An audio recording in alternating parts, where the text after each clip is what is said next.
Okay. Very nice. Okay. Dude, chat automatically showed up? How did I set that up? All right, sign in the chat. Oh my God, why do I gotta sign in the chat like a... No, screw that. I don't need to do that. I don't need a live control panel either. All right, now let's go to my channel. Why would it make me sign in again? That's so stupid. All right. All right.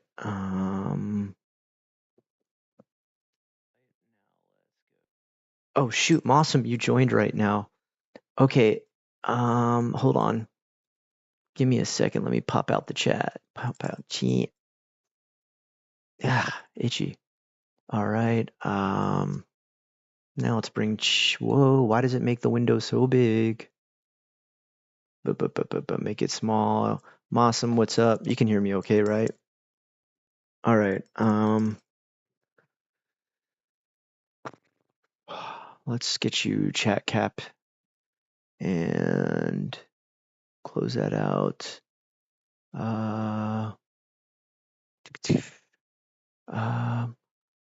Okay, bring this one over here so I can see what the hell I'm doing. Chat cap. There it is. Properties on chat cap. New chat cap. There we go. I should. No. You don't need to leave. Actually, Mossum, if you want to do me a favor, could you go to? Hold on. The official Unrested. Go to the official Unrested on Twitch. And if you could use the chat on there, I'd like to see where it shows up so I would know how to capture it properly. That'd be a massive help. I'm trying to get it so I dual stream at the same time, but right now I'm doing it a very archaic way where I've got Twitch running on my iPad and then YouTube running on my laptop. It's kind of silly, I know, but whatever. Deco-chan, you're my sweet baby. Deco-chan. Yikes. Super itchy. I think it's because it's winter time now. Well, it's not really winter. It's like fall. Ugh. My cat's right here, so I'm getting super itchy. Okay, let me fix this camera here. God. Every time I pet you, my nose goes crazy. Okay, hold on. Video capture. Yeah, okay. God. When did I start to pet you? All right, properties. There we go. All right, configure video. Oh, John, whoa, what's up? How do you claim? How do you? Dang it! Why does it keep doing that? How do you claim your child that is currently living in Japan? My child also lives abroad, and I read that I have to. Yeah, I can't claim my other child, John. I can only claim one child. You won't even be able to do it unless he has a social security number. You know what I mean? I think if he has a social security number, though, I don't know. I wouldn't mess with that dude. Like, they can see where his passport's at, right? So I don't know if I would screw with that. The government's no joke when it comes to taxes. All right, pan, tilt. Wait, can I tilt it this way? Tilt. Pan? No. Maybe just look at the food I just ate instead. That's all right. How come I can't see my kitty? My sweet baby boy here sitting on my lap. How come I can't go down? Focus, exposure. Usually tilt makes it go down farther. Let's go back to default. Apply, okay. Okay. Oh, I see why. Okay, I see what it is. If I pull this down. Oh, no, you still can't see. It's just like right out of frame, Deco. All right, be a happy guy. Oh, if your son does have a social security number, okay. So he definitely has an American passport then too. So, I mean, he has to live with you for 6 months. I mean, I guess they could check, they can check when the passport. Well, no, I guess you could leave on a Japanese passport because he has both passports, right? Yeah, I know I could get my son in Japan in SSN, but he's actually older than 11, so he has to show up in person. Yeah, I got the youngest one, his social security number. What a piece of work. It's a lot of work. You left a message on Twitch? Oh, there it is. Why is it so tiny? God, what the heck? Oh, there we go. Grumpy Gremlin. Oh, wait, who's Dr. Monarch? What's your next tub stream? I'm not gonna be doing any tub streams. But I am gonna start doing like the jacuzzi ones. And a lot of those like latex paints. I'm gonna be doing one of those too. I'm gonna paint myself as female Bowser. Very sensual. Ikram, what's up, man? Nas, how's it going, man? Okay, he has both passports. I guess like okay, so I would say John, like you probably could declare him no matter what, as long as when he's leaving the country, he leaves on his Japanese passport. Because if he leaves on his American passport, then they can see he's not in America with you. Um, just make sure the status, the what he's using to enter and leave. Echo, stop hitting the keyboard with your tail. This tail right here keep hitting the keyboard. Oh, sweet boy. Oh, my sweet boy. Okay, bye-bye. He was hoping I was eating some food. That's what he was hoping for. All right. Do you have a preference which I should Oh, I mean, actually, like, if you guys could go over, if you could just open Twitch in another window, that would help a lot because you have to have something like after you hit a certain number of Twitch viewers, they give you like more privileges and stuff like that. I'm not going to start streaming mainly on Twitch or anything like that, but I just I want to make dual streaming more of an option just because number one, maybe I can get more viewers on the channel. I'm not gonna lie, I always want more viewers. And number two, I just like really enjoy streaming. So actually, like the more people I have in chat, like the more questions I'm getting and the more active everything is. I just want to see how each one reacts. Um, there's a way to set up a dock that'll dual stream on OBS, and I've tried it and I've gone in there and done it a couple times, and I cannot get them both to connect at the same. Oh, I'm hitting the microphone. I cannot get them to connect at the same time on one OBS. I wonder if you could open two OBS. Oh, you probably can't. That's probably not possible, right? Open OBS 2 times? No, there's no way to do that. Maybe I could use a different streaming software. No, that wouldn't work. I found out yesterday too, you can only, well, maybe it's just the computer I have. I can only hook up one webcam to it. I had an older webcam and I tried to hook it up for the Deco 9000 cam so that it could be closer to Deco, and it'll just start up whichever one was connected first. It won't let you run both. No, I don't file single. No, I file that I'm married, but that my wife doesn't have a social security number and my youngest son doesn't have one. So I never declare them as dependents or anything. I think there was a part of my W-9 where, no, not my W-9, my W-2, where it said like married and then one said like abroad, and I filled that out. I definitely recommend declaring your child, especially if you live in America. You get like way more taxes back if you declare, especially if you declare like if you're living like I'm living here with just my youngest son right now, and I declared him, and even though I did declare that I'm married and I said my wife's abroad and my other son's abroad, it's still, they gave me like the tax return of like a single parent. It was a really good tax return too. So I would highly recommend, um, making sure you declare your kids for sure. Well, I don't know. I say kids. You might probably only have one. You only have one kid, I think. I don't know. Sorry, John. I'm just starting to get to know you. Um, what is your Twitch? Oh, it's the official Unrested. I'll type it again. Shoot, I almost typed the wrong thing. There you go. The official Unrested. Unrested was already taken, so I couldn't get it. Which tax software? I just did it on the government site. I mean, I don't. Are you running something really complicated, like just a 1040 EZ? Unless you're like, are you running your own business or anything like that? Then I would recommend you use like H&R Block or a software. But if you're, I just almost put the microphone into my nose. If you're running, just a normal lifestyle of working as a salaryman, or like I work as a teacher here in America, and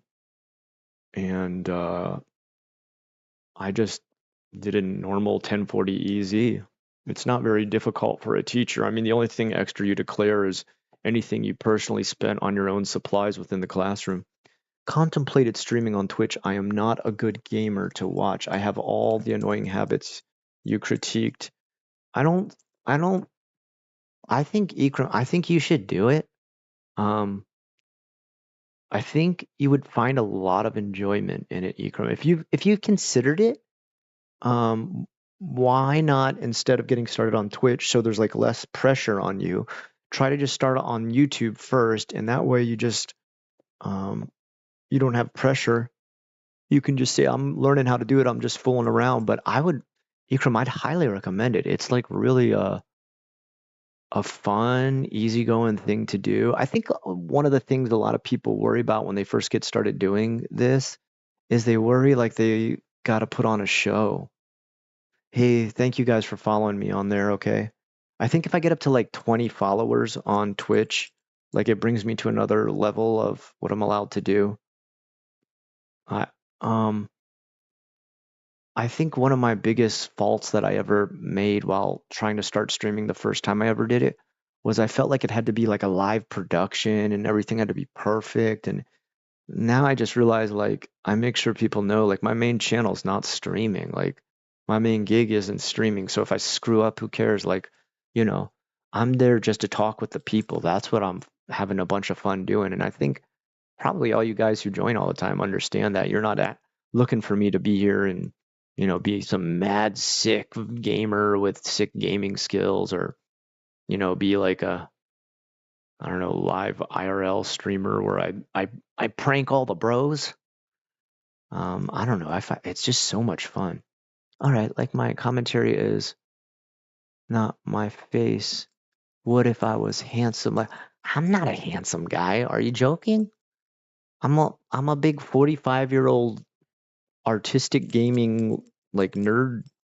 Um, I said artistic, by the way. I didn't say what other people think.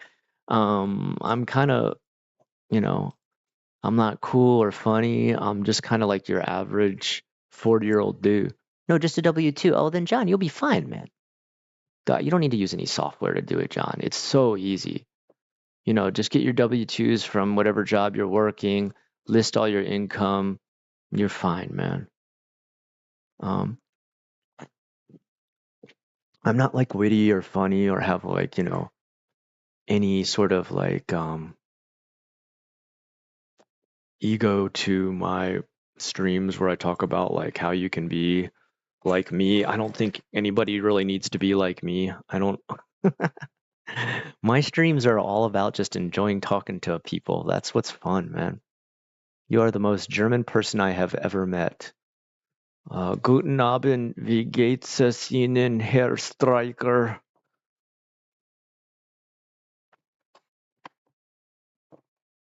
Um, all right, what else? I'm just wondering, like, I'm trying to check on both. So if I look like I keep going back and forth, it's I'm being a busybody because I'm trying to check the settings on each one as I do this.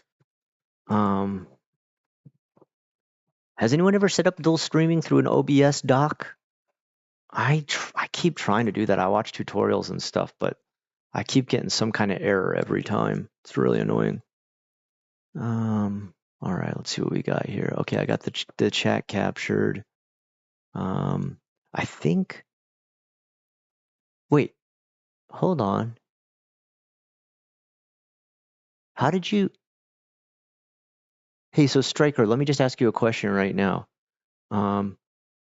Did you type "You are the most German person I have ever met" on both streams? Like, did you type that?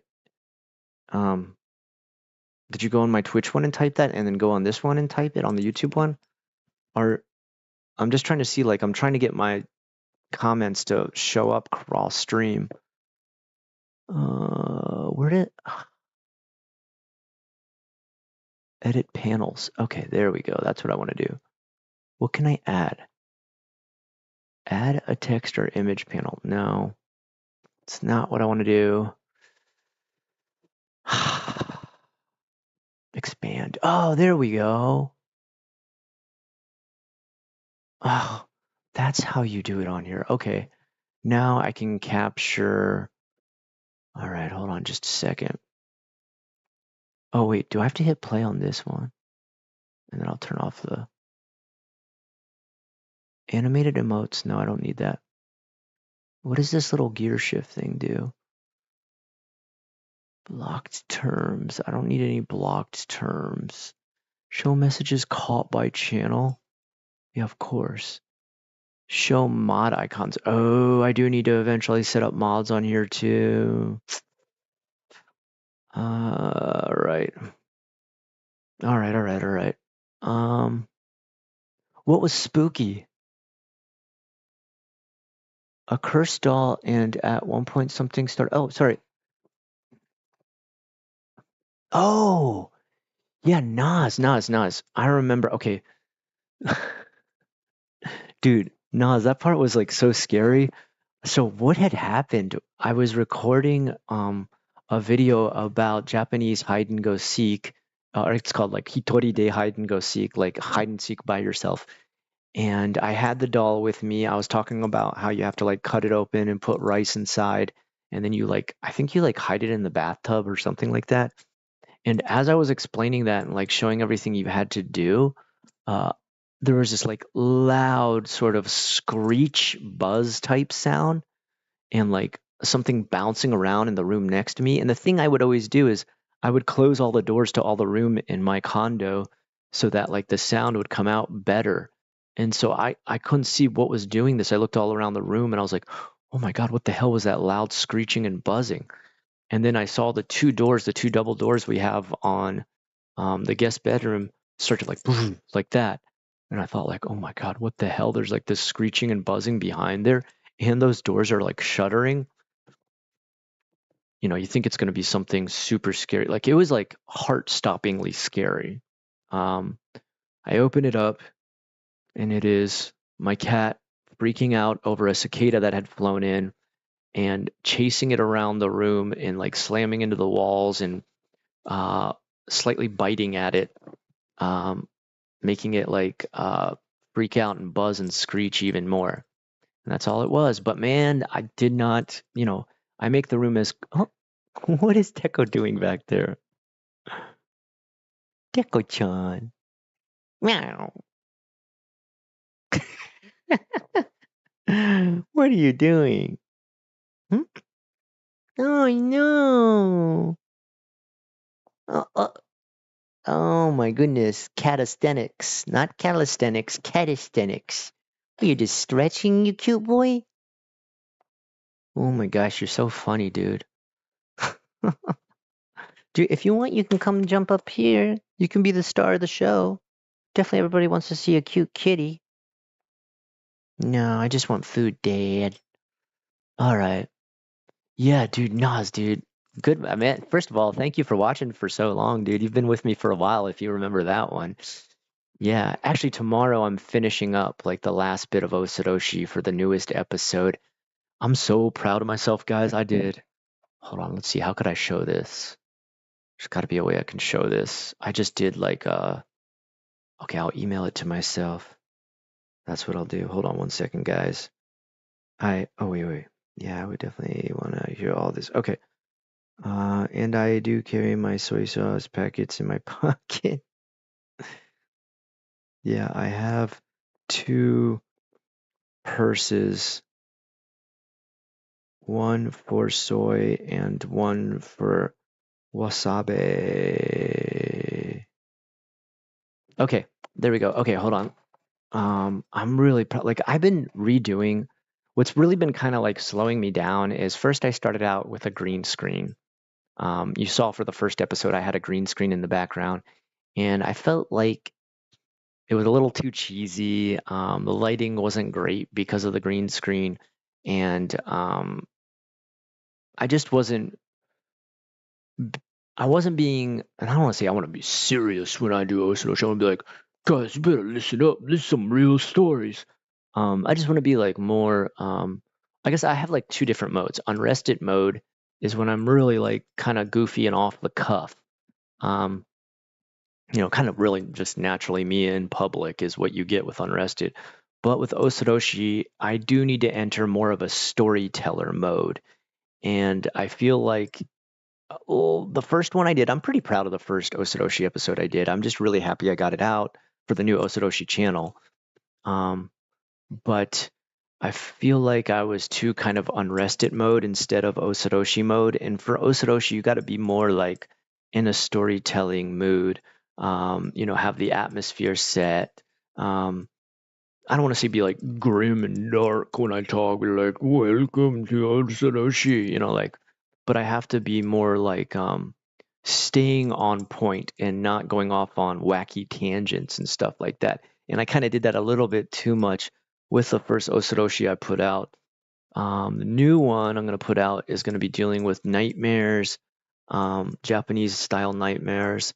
I want to get some new stuff where people have talked about kind of like how their nightmares and how they compare to the average American nightmare. We have very different things we dream about that are scary and different things that kind of enter our sleep patterns. For example, night terrors and stuff, or like oh shoot, my friend message.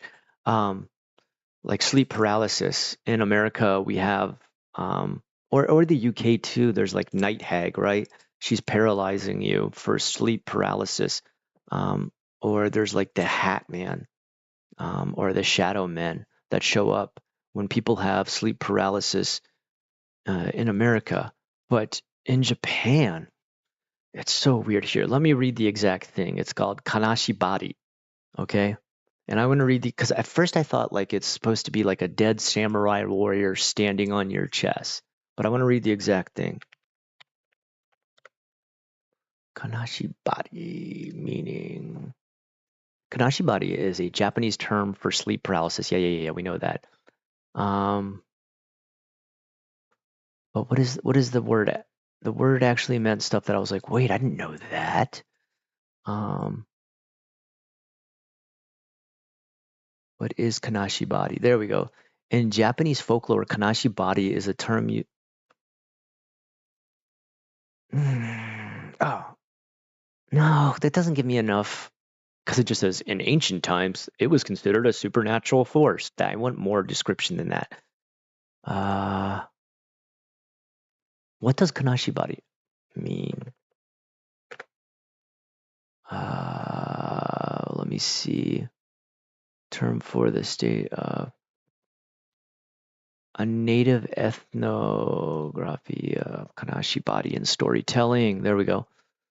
To believe and not believe, a native ethnography of kanashibari in Japan. That's what I'm looking for. Experiential phenomena. Paralysis. 6 years ago. Abstract journal information publisher. No, I don't want. I want the exact. Wow, you can actually download a whole book on here for free about a study of people having sleep paralysis in Japan. Read and download. Wow. That's very interesting. But pretty much, if I can remember correctly, I mean, literally, kanashi means sad, right?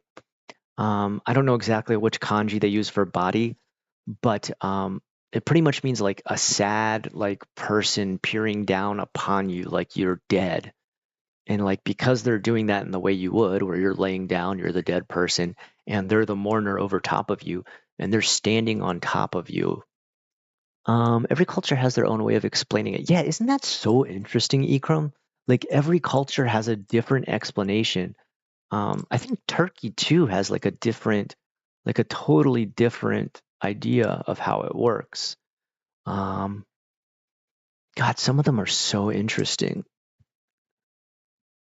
Did you guys ever watch that documentary called The Nightmare? And it was documenting people who had like recorded themselves seeing the Hat Man or the Shadow Man and stuff like that, and just how deep the descriptions got and how people had kept journals and stuff like this. That's really wild. I've only had sleep paralysis one time myself, and I did not see shadow people. I did not see Hat Man. I actually saw what looked like, the best way I can describe it would be like um, a small Japanese child uh, dressed in the clothing like an old-fashioned doll would wear. And even though they were like totally normal, there wasn't like joints or anything like a doll would have. They had porcelain cracks like an old porcelain doll would have all over their body. And they like they were kind of like crawling like this on the bed and saying like, "What are you doing? Nani shitenno? Nani yaru? Nani shitenno?" Like, and crawling like closer and closer to my face. And I remember I was so disturbed by this. Like it was like literally horrifying. Like I thought I was awake, and um, I thought I was like literally seeing this in real life. The background behind me was my bedroom. Like I was looking out at my bedroom, and Striker, I want to hear yours right after this. Okay, when I'm done telling this, I want to hear what yours was. Um, And so I really thought like there was like some creepy sort of, I don't know what this was, like undead Japanese child or doll, half doll Japanese child. But the thing was too, it was really interesting because their skin was like ultra pale. Like I mean like porcelain white pale. And as they crawled up, like saying like nani shitenno, nani aru, nani yattienno, and like I was I remember I was like trying to move and it felt like I was, what's the best way to describe it? Like I felt like I could slightly move, but it was like I was in mud or something like that. Like I was like are like glued together or something like that. And I was trying to talk, and I remember my mouth wouldn't work right. And I was like, like that, like. And then I had my girlfriend was over at the time, um, and she finally woke me up. She's like, "What are you doing?" Like, and like when she shook me awake, like I was just like, oh my God, that was like a dream. I thought for sure that was like real life.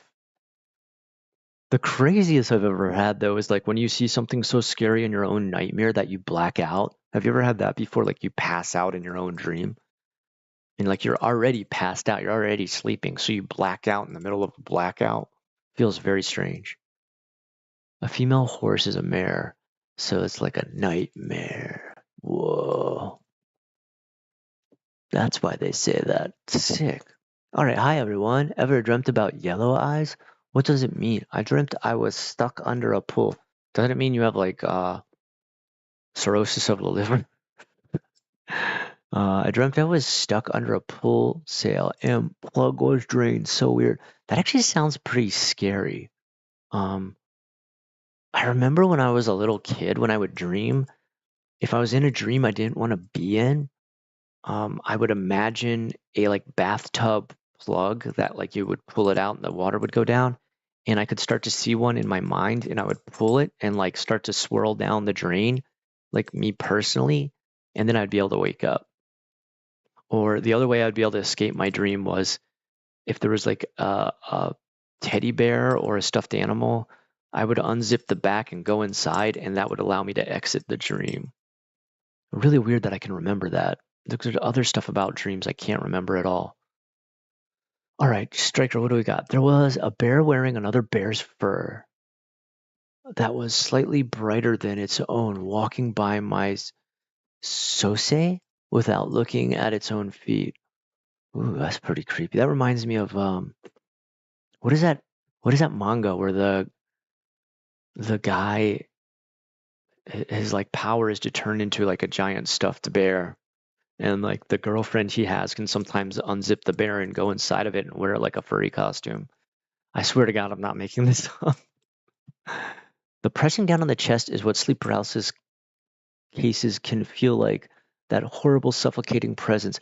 Yeah, I don't remember like suffocating, but I do remember like I felt pressure on my chest because when the kid was walking, well, I said crawling across the bed. It felt like they were crawling across my chest too. Sleep paralysis freaked me out. I had a also I once woke up in a dream. Form the dream? Wait, you mean you woke up in a dream and you were still in a dream, right? Is that what you mean? Oh, here we go. Oh yeah, dude, this painting is such a classic.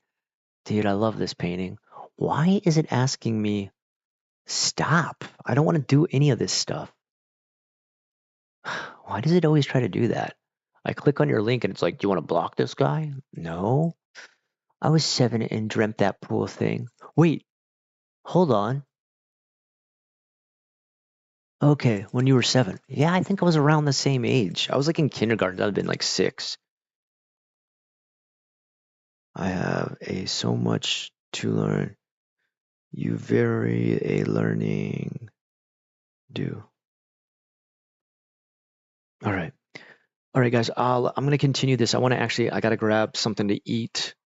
Because I always eat on stream. Isn't that fun? If this is your first time on here. Thank you for today. Goodbye. All right, Striker. Have a great night, bud. Scott, do you believe in the walkers? I forgot what they are. Oh, skinwalkers. You're talking about skinwalkers. These urban legends seem to be widespread at the moment in USA, I think. Um, they are a part of Native American belief. I don't know which Native Americans though, and I don't want to like label every Native American in America as like definitely they all believe in skinwalkers. Like it's kind of um, a generalization that I don't want to do, but I believe. I don't know if I believe actually in skinwalkers themselves.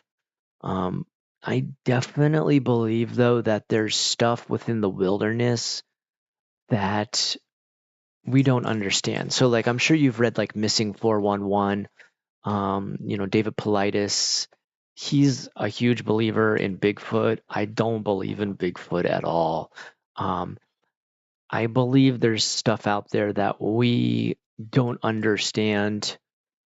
I forget which book I read one time. It was like a friend of H.P. Lovecraft, and he wrote about these types of dogs, and they were like dogs from another realm that could only show up in places that only had organic shapes. So they could show up in the forest, okay, because nature always has organic shapes. There's no man-made Euclidean shapes and stuff like that. And the only way to defeat these dogs was to like run into a building because a building had like corners and Euclidean shapes and man-made shapes. And I remember thinking like that makes sense as far as portals are concerned, like to be able to like rip a hole and have some sort of weird monster or creature come out at you in the middle of the forest. It would make sense that it would be like organic or not man-made, because a lot of these ideas of skinwalkers, monsters, um, nightmarish creatures are from like medieval times where people could only see certain shapes of the animals in the forest because they didn't have like torches, flashlights, or spotlights or anything like that. So if they saw the body of a horse and then watch some sort of like rodent like jump out of a tree, maybe they only saw the head of that rodent and the body of the horse, and they're like, dude, there's this like four-legged possum that's like a Cerberus mixed with a like a horse body and the head of a possum. And you see them draw all these different demons and everything, like for example Solomon's, what is it, 52 demons, and that's all they are, is like all these different animals kind of patchwork together. And I feel like that's one really interesting aspect of the forest and forest creatures and monsters that people have made up from the past. They tend to be like tiny little sites of different types of creatures people saw in the forest and then just kind of glued together in their mind. Give me a second. I really need to get something to drink and to eat, or I'm going to fall asleep here.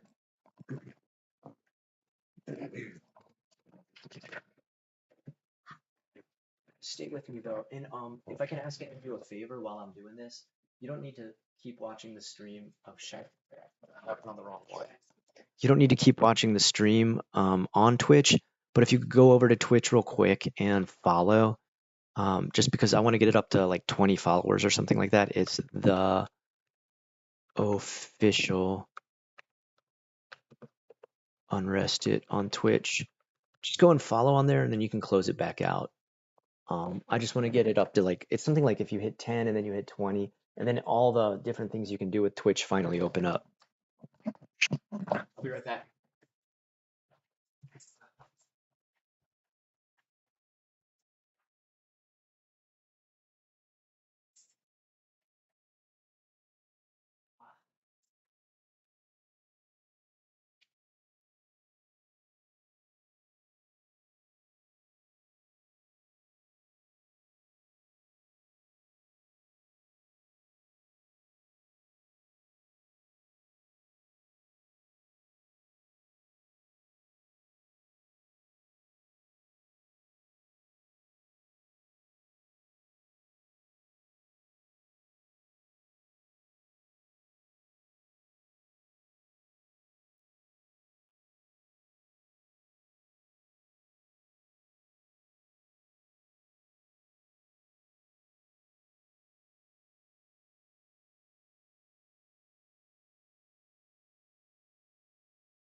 Okay.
There you go. And then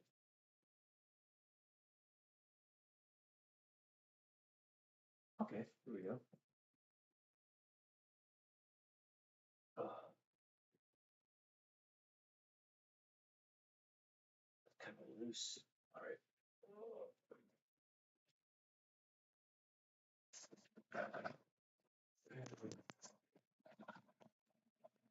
Okay, thanks for waiting out there for me, guys. Okay, I'm back, as I said, on Twitch. I can't confirm or deny that I am, in fact, a demon.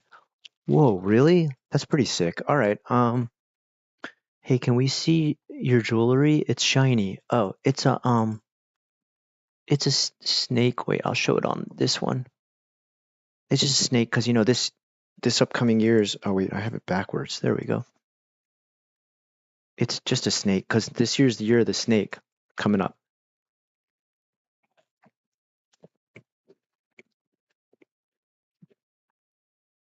I usually go to the wild parts of riverbanks for work. I never saw anything, but when all the animals stop making noise, it freaks me out. Yeah.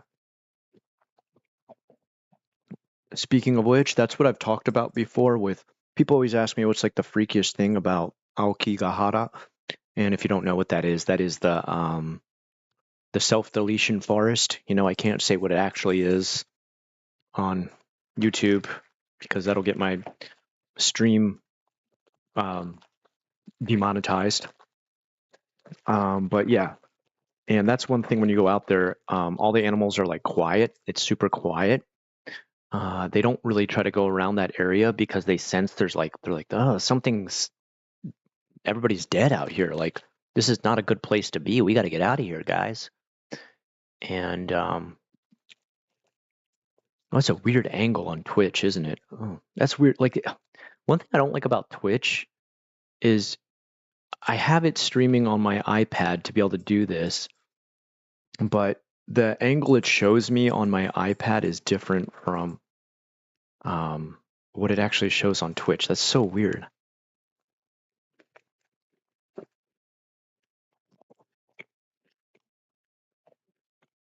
All right, chat setting.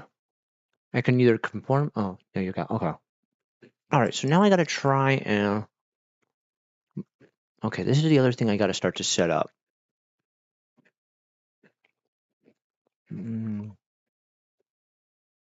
Window capture, and we'll call this one Twitch chat. Oops. All right. Okay.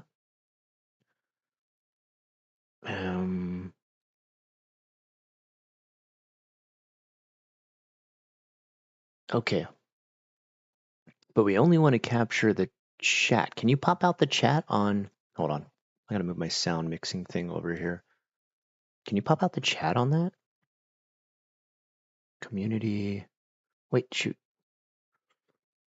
Show mods. Pop out chat. There we go. All right, now we can do this instead. No, not that one. Okay, if I have the chat popped out. Oh, there it is. Okay, now. No, that's a YouTube one. Why can't I get the other one? I don't get it. Okay, you know what? I'll close that out. Yeah, discard. All right. All right, so what are we talking about right now? Yeah, Twitch is a little bit weirder on the phone, isn't it? I usually go to the wild parts. Let's go snakes. Are you born year of the snake? Everybody gets like I did last year. I did the zodiac animals for the Chinese New Year were really the same thing that's celebrated in Japan, and kids were not happy. They're like, I'm an ox. That doesn't sound nice at all. And I'm like, no. The ox is great, dude. Or they'd be like, I'm a rat. Thanks, Mr. Ackerman. And I'm like, yeah, no, sorry, it's okay. Like, rat's good. My wife's a rat.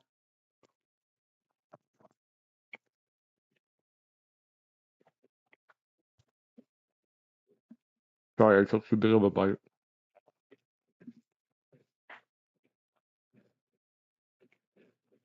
Sorry. Super crunchy.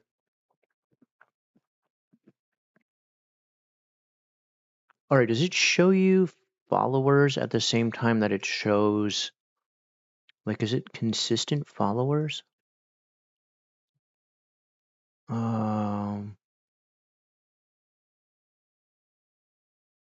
No, it doesn't. I know people love to use Twitch way more, but I find Twitch more confusing. I think just because when I started anything multimedia, I started it on YouTube. So I'm just like way more consistent and understanding of the whole YouTube setup. Twitch came out after that, and I never really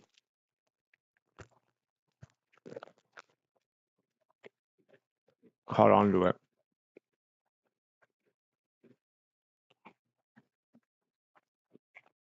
Horse made of wood. So you're talking about like a Trojan horse then, right, Anne? Yeah, I've had some definitely, because I was a Boy Scout, so I've definitely had some creepy stuff happen in the forest before. I've always told you one of the scariest things I ever experienced in real life was the fact that when I went canoeing one time, well, I shouldn't say, no, I guess, yeah, it was a canoe. Yeah, it's a canoe. We weren't supposed to be canoeing. We waited until all the adults went to bed, and then we snuck out of our tent. It was probably like 4 or 5 of us. These were really big canoes. And we took it out on the lake and started going around on the lake, and we're laughing and giggling. We thought we were so funny sneaking off with the canoe. And then a giant gator hit the side of our boat. And at first we all thought it was definitely a log. We're like, was that a log? And then when we spoke again, it smacked into the side again. We're like, oh. And then we all stopped moving, stopped talking, froze, stayed perfectly still. And then the gator stayed really still and just like sat with half of its head above water staring at us. And we pretty much just waited until like the tiny, tiny bit of lapping of the waves that happened in that lake, because it was connected to a river, slowly drifted us away from the gator. And we were so freaked out, of course, we went right back to the dock then and got off. But your audio isn't in sync with the video.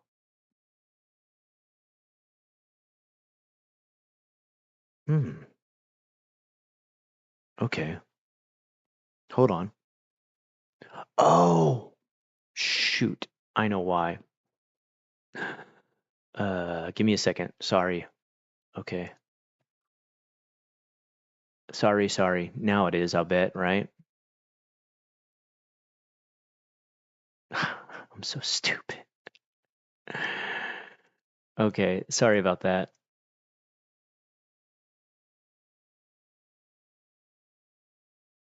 All right, I gotta move this off of here. I was trying to see if I could catch the pop-out chat, but it doesn't seem to recognize it as a secondary window. All right, give me a second here. I'll move this down. I swear I'm not trying to be vain by have like 50 different cameras work on me. I'm just, like I said, tonight I'm working out a bunch of different setups and stuff like that. So that's why I've got like a bunch of different things running. This one right here is not capturing me properly. All right. And why is... Sup, gang? Oh, hey, Josh. What's up, dude? Oh man, this is trippy. Too many Scots. Yeah, I know. This is... So I'm trying to make it so that the main one you see me talking on where my videos synced up, I mean my sound and video is synced up, is the YouTube one, which I totally understand how to do everything in YouTube. What I'm having problems with is there is a plugin that I put for dual streaming on Twitch and YouTube, and no matter what I try, I cannot get it to work on both at the same time. It keeps giving me an error with Twitch.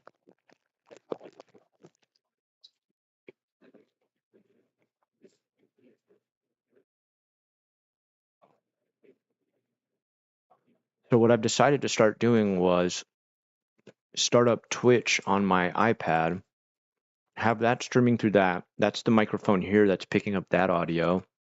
Then I've got the other audio running through my headphones for YouTube.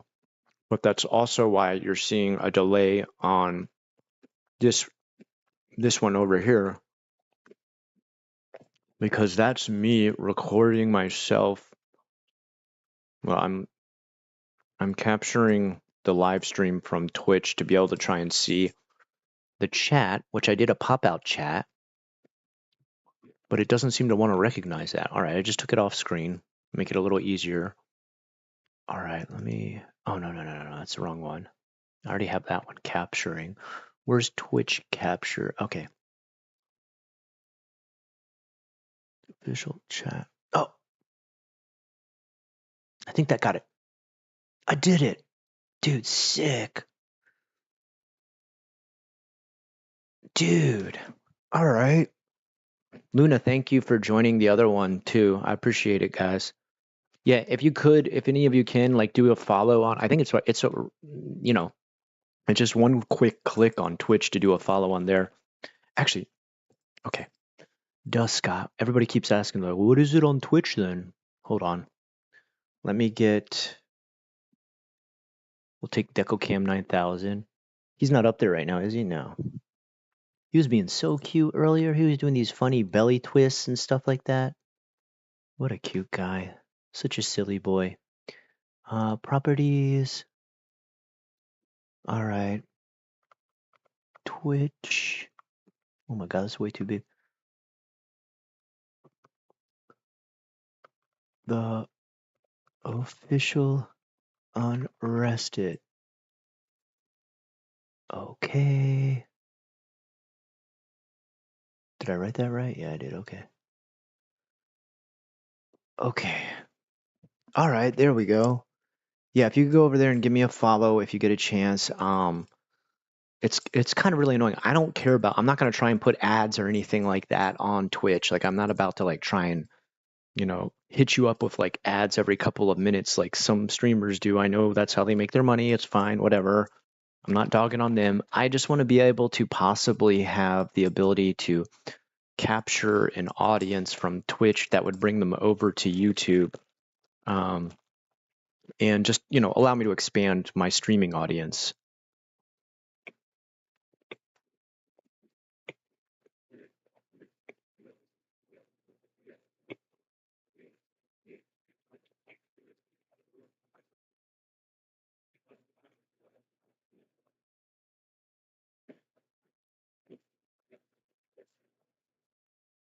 Well, it feels like you're watching two different Scotts. Yuck. That's too much Scott. All right, but then I gotta also make sure I can see the official. I gotta shrink this window down a little bit. Oh, there we go. Okay. Wow, I've got it all set up almost. The Unrestiverse. All right. So who all do we have here now? Nas, you've joined before, right? You've been on my streams before. I'm pretty sure I remember. Anybody else new or anything tonight? I just want to make sure I don't miss any new people when they come on. And then what do I have? I have this one over here. Is this one? Okay. Hi, everyone. There is lag on Twitch. Yeah, see, I think that's one of the problems is Twitch does have like a way worse latency. You're an art guy, so there is a good visual representation by. Oh, that's what you're just telling me about that one. What is that one called? That's like the succubus. All right, Iniquiterium. Thank you for the follow. Sweet, I'm up to 6 followers. I'm getting close to 10. When I hit that 10 is when I'm like able to get to another level of just like stuff you're able to do. Actually, even at 6, I probably put myself up a couple notches in just chatting. That's all I have myself listed as, is just chatting. And it says on Japan AMA.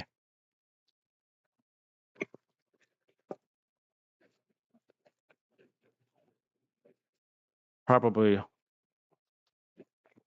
not the most exciting genre on Twitch, I think.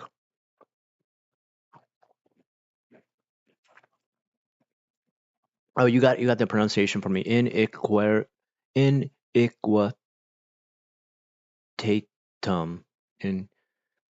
Iniquitatum. Whew. All right, I try my best. I'm bad at pronouncing things though, so Please forgive me. I'm not trying to be a jerk.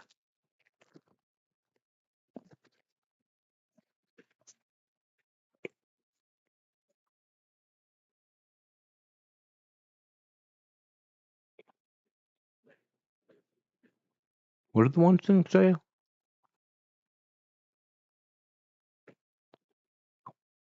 Father, Son, and the Holy Scout. Oh, this is Luna? Why Nas? Nazel. Did you change a bunch of stuff, Luna? Or is this just like a second account? Okay, so Nas, I thought I was talking to a guy. I was super confused.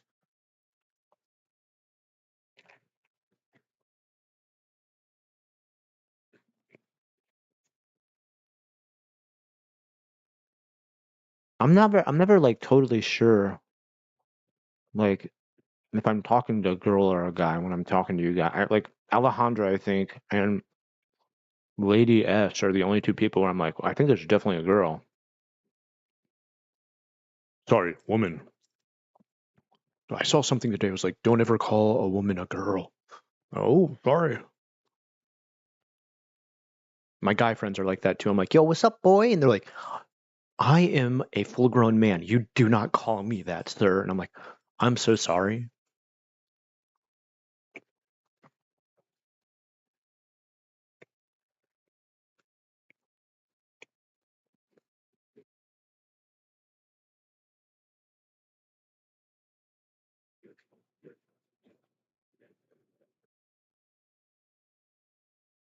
Poo poo pee pee. I just put it. My son log on and start. Sounds like something my son would type out. It's okay. I still like it. Frowagi. Frowag? You can't use your prime. Yeah, see, that's the thing. That's what I'm talking about. Like, you have to hit like a certain level to be able to even like sometimes let people do certain things, let yourself do certain things. That's what I don't like about Twitch. Like with YouTube, as soon as you join, you have full access to everything pretty much aside from like monetization. I think you have to hit like a certain number of views and stuff like that.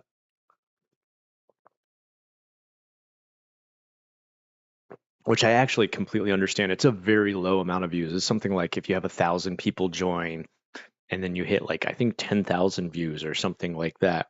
And it's very reasonable because you got to think about the fact that they're putting a payment service in place for you and that costs them money. So if you're doing, so little for the channel for the site, then there's no kind of like balance there. All right, I'm up to 7 followers, dude, getting close to 10. Hey, do any of you guys use like Alexa or OK Google or anything like that for setting things up around your house?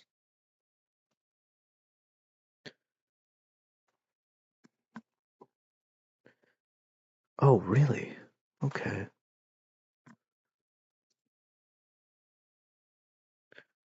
Luna, I always think of you as Luna.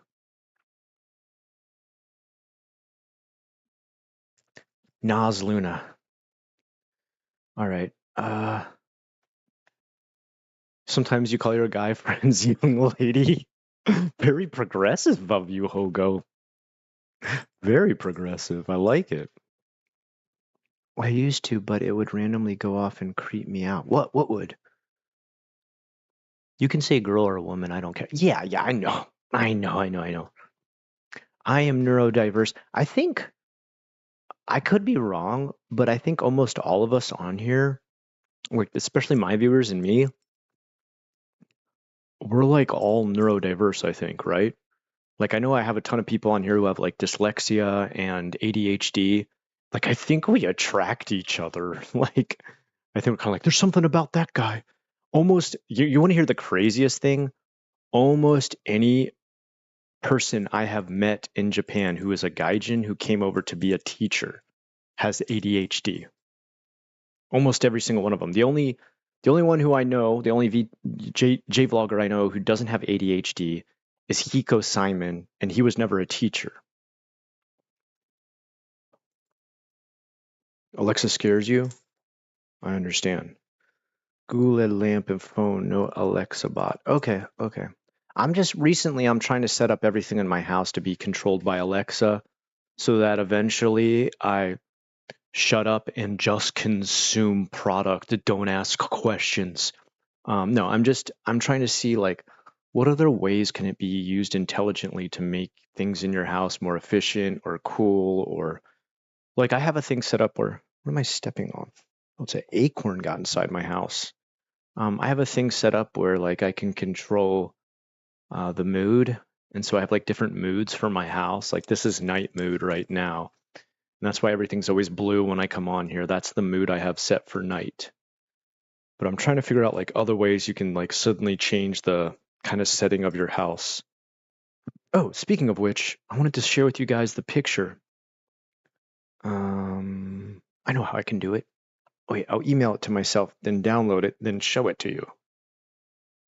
I'm kind of like really proud of how I finally got this set up. I went through so many different, actually, okay, I'm going to show you guys this, and then I have like a weird story to talk to you about for a future video. And this has been ongoing for quite a while, okay? So I'm going to show you this, and if I start to forget what I was going to talk to you about, say you were about to talk to us about something weird that you've been doing for a while. Not doing. It's a weird set of emails I've been getting for a while about Japan. All right. So let me email this to myself, and then I can show you.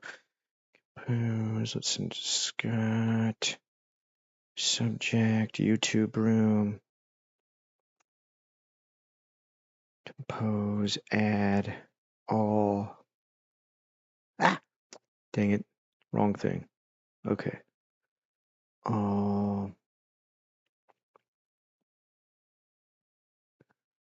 That's cool, but that's not exactly what I want.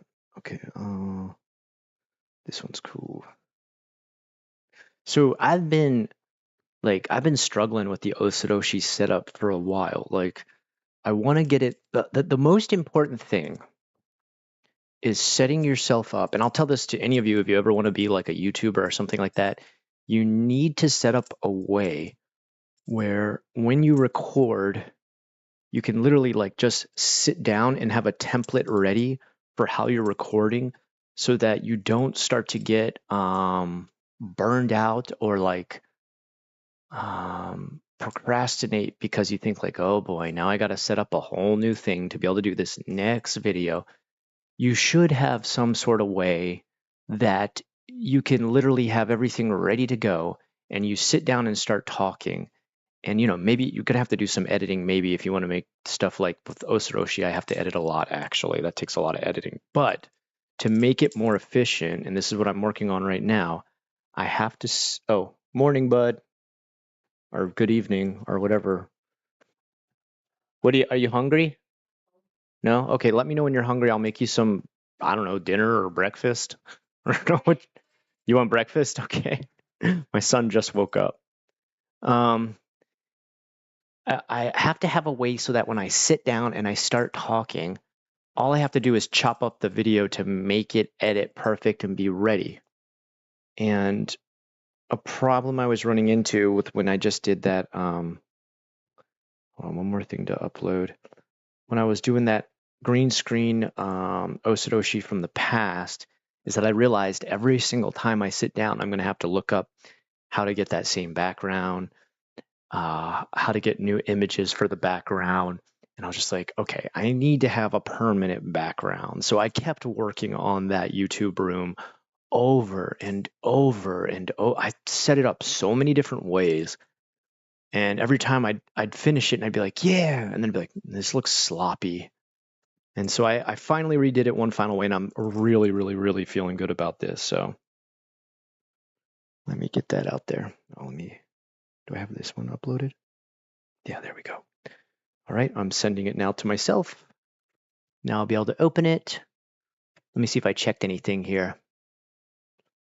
I'm a little too oddball too, especially when I'm nervous. What are we talking about being an oddball about? ADHD and going for autism. Yeah.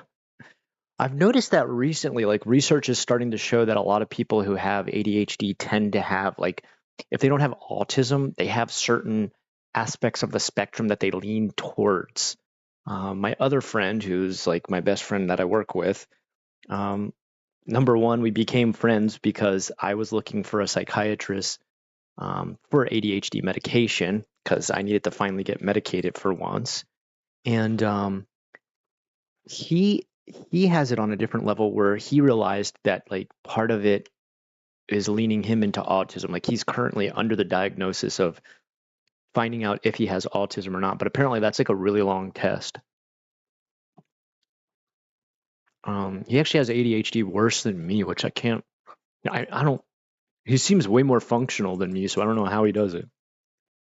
Like he seems way more put together than I am. All right, got to download it. There we go. You're sounding like Louise from Bob's Burgers. Do I sound like Louise from Bob's Burgers? All right. Oh, why don't I need to open a new window. All right. I wonder how the sound's probably pretty bad on Twitch, though. I'll have to watch later. I think I set it up to record VODs, though.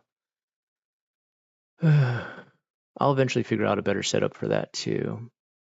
Gmail. Wrong one. I want to go into Scott Ackerman. Yeah. No. What?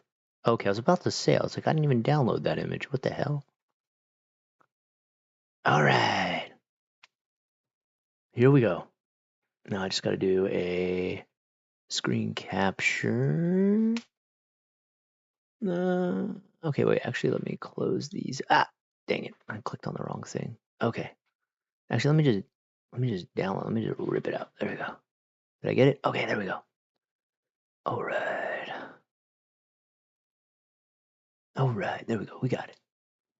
And now I'll do a window capture.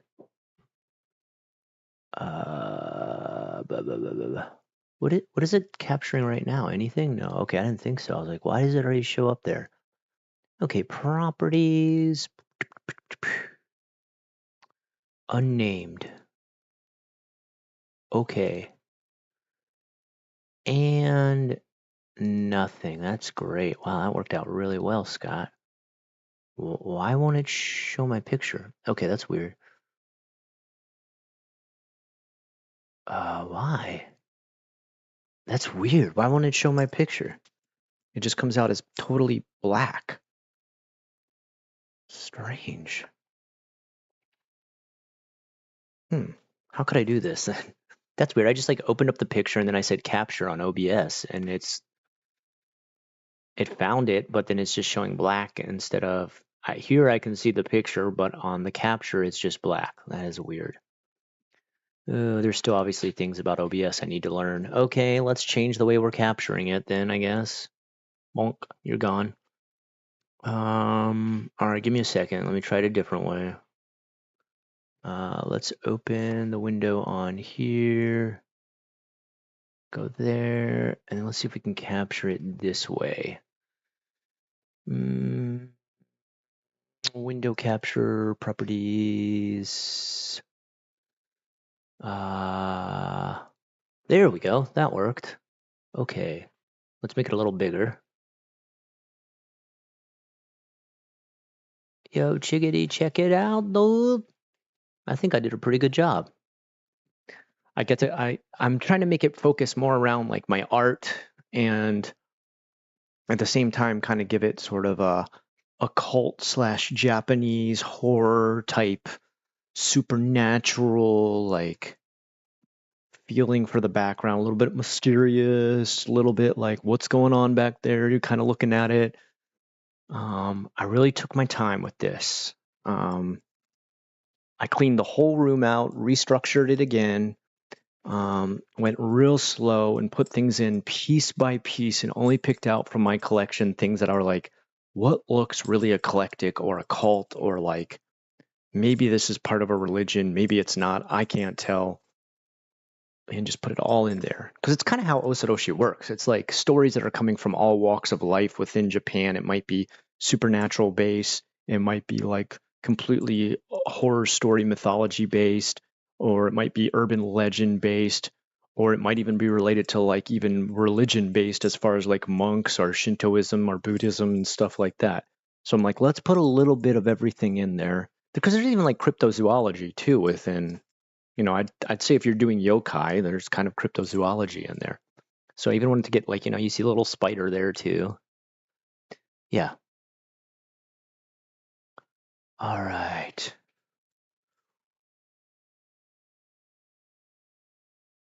What's the what? What's what about? What? I was saying Jonah was sounding. Oh, Jonah was sounding like Bob's Burgers. Oh, okay. The YouTube mic is a little more ASMR for me, so I'm gonna stick with the YT. Yeah. Yeah. That's why I always keep a headphone because I feel like if I was to set it up like this, where it's just the microphone, like I'm talking through on Twitch, I move around too much. And it's just hard to stay like right in front of it. I don't know. I guess people just get like an omnidirectional mic is probably what they do. I'm not gonna go spend that kind of money yet. I'm not buying anything like expensive for streaming. Because I'm not a big money maker streamer. I'm just about the views, the talk, the chat, and having people watch, and it's fun. And maybe if the stream attracts a little more viewers to like the other videos I make on my channel, that's kind of cool too. What a cool bonus side effect.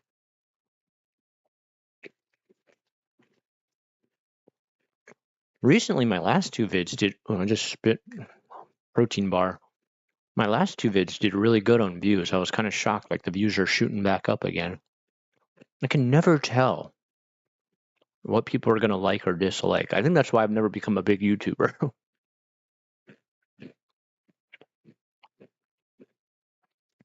¿Dónde? ¿Dónde está? ¿Dónde está la biblioteca?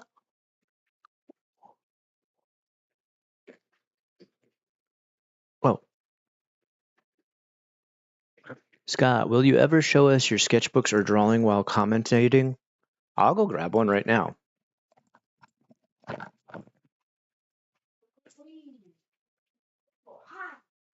am I reaching out with? Lauren, yelling at the game, man? You just woke up, dude. Chill. I'm not yelling. You're making me yell.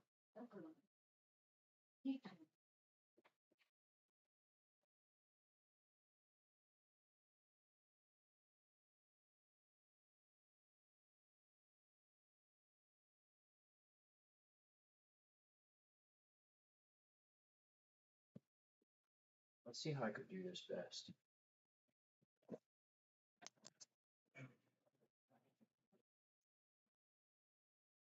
Okay. Dang, I should have set up. So I have a camera now that will let me draw. Hold on, I'll show you.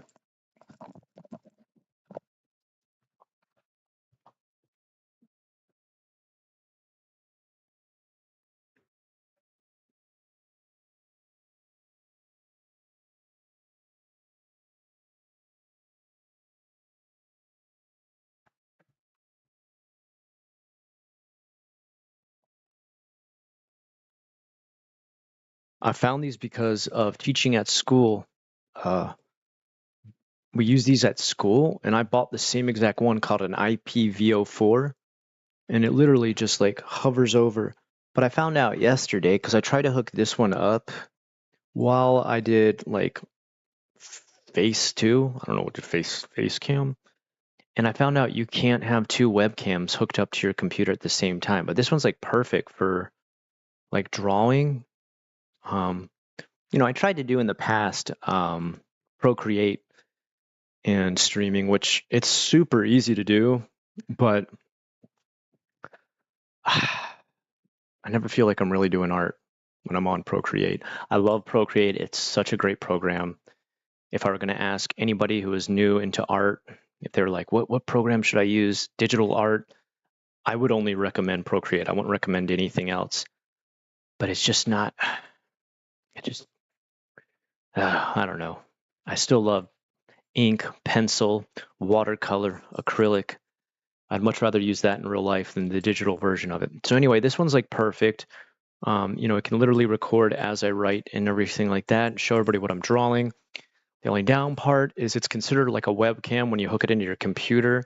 The only thing I'm thinking is what, do you need like an extra video card to have more than one webcam connected to your computer?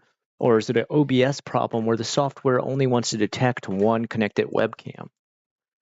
Okay, anyway, let's look at this sketchbook.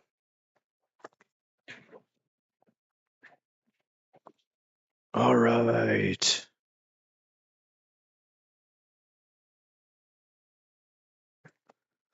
Hold on. I got to see what I'm looking like. Let's close out this window capture, shut down. All right. I think that's okay. Hold on. That'll make it way easier. You're not going to see my face, but that's okay. All right. Sorry, let me get down to chat too so I can see what chat's saying as I show. Okay. Oshiroshi Sunday is what got me into myths, legend, and Japanese culture while I was in hospital. Oh man. I'm so happy I could be there for that, man. It always makes me really happy when I find out like my videos were used to like either like, you know, get through a rough time, get through work. What are you doing? What are you doing? All right. So I'm super happy that that's one of the things that brought you through was just like recovering in the hospital and stuff. I creeped some of the nurses out. Nah. Was it like the stories creeped them out or was it my face? All right. So like there is like kind of the cosmology of like what are you doing? Why are you slamming the desk so hard? Just relax. Yeah. It's kind of the whole universe and everything like that. This is actually the one right in the middle here. This is actually the sun. That's how the sun works. It's a giant living monster whose eyes radiate sunlight, but it's kind of like an evil sunlight called void magic. All right. Well, and you're like out of the hospital now? Like you're not still, are you still recovering or whatever? Yeah, whatever. I'm with Alejandra. I should have said like, I hope you're doing well. Like, I just figured like, oh, she's recovered now. So, Ortho is the name of the actual world. So this is called orthogenesis. Oh, a little closer. Okay. There's got to be a way I can do this better. Oh, there we go. Hold on. Oop. This should probably work. I'll move my keyboard out of the way.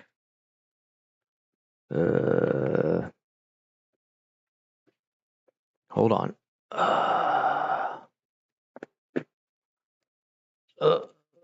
There we go. Okay. Does that work? Here, let's see if I can.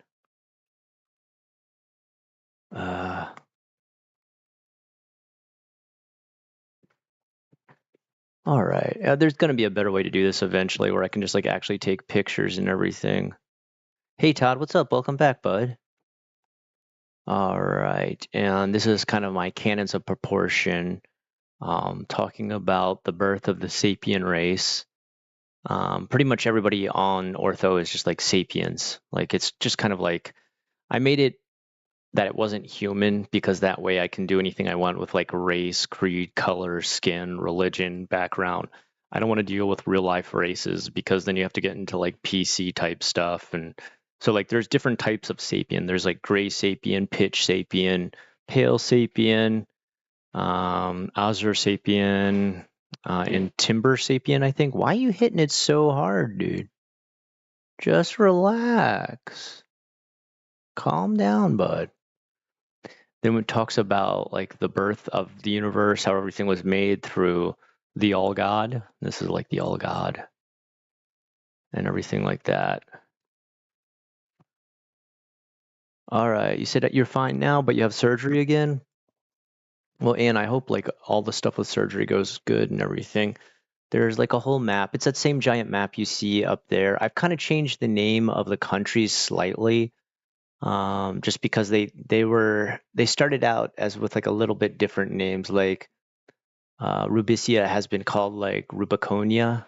So, but you know, that's kind of how you have to do it. You have to lay everything out so you know what you're talking about. All right. Then it talks about how like the All Son is the child of the All Father, and that the reason he created the All Son was to be able to better communicate with the sapien race. So he put a half divine, half sapien version of himself on Earth. You may have heard this story before. I may have borrowed it from a certain book. And when he was there, he chose 7 people to pretty much represent different facets of the All Son. And those 7 people were the first 7 disciples who were given like gifts of the All Son, like I forget what I call the type of skin they have, but it's like everflesh and stuff like that.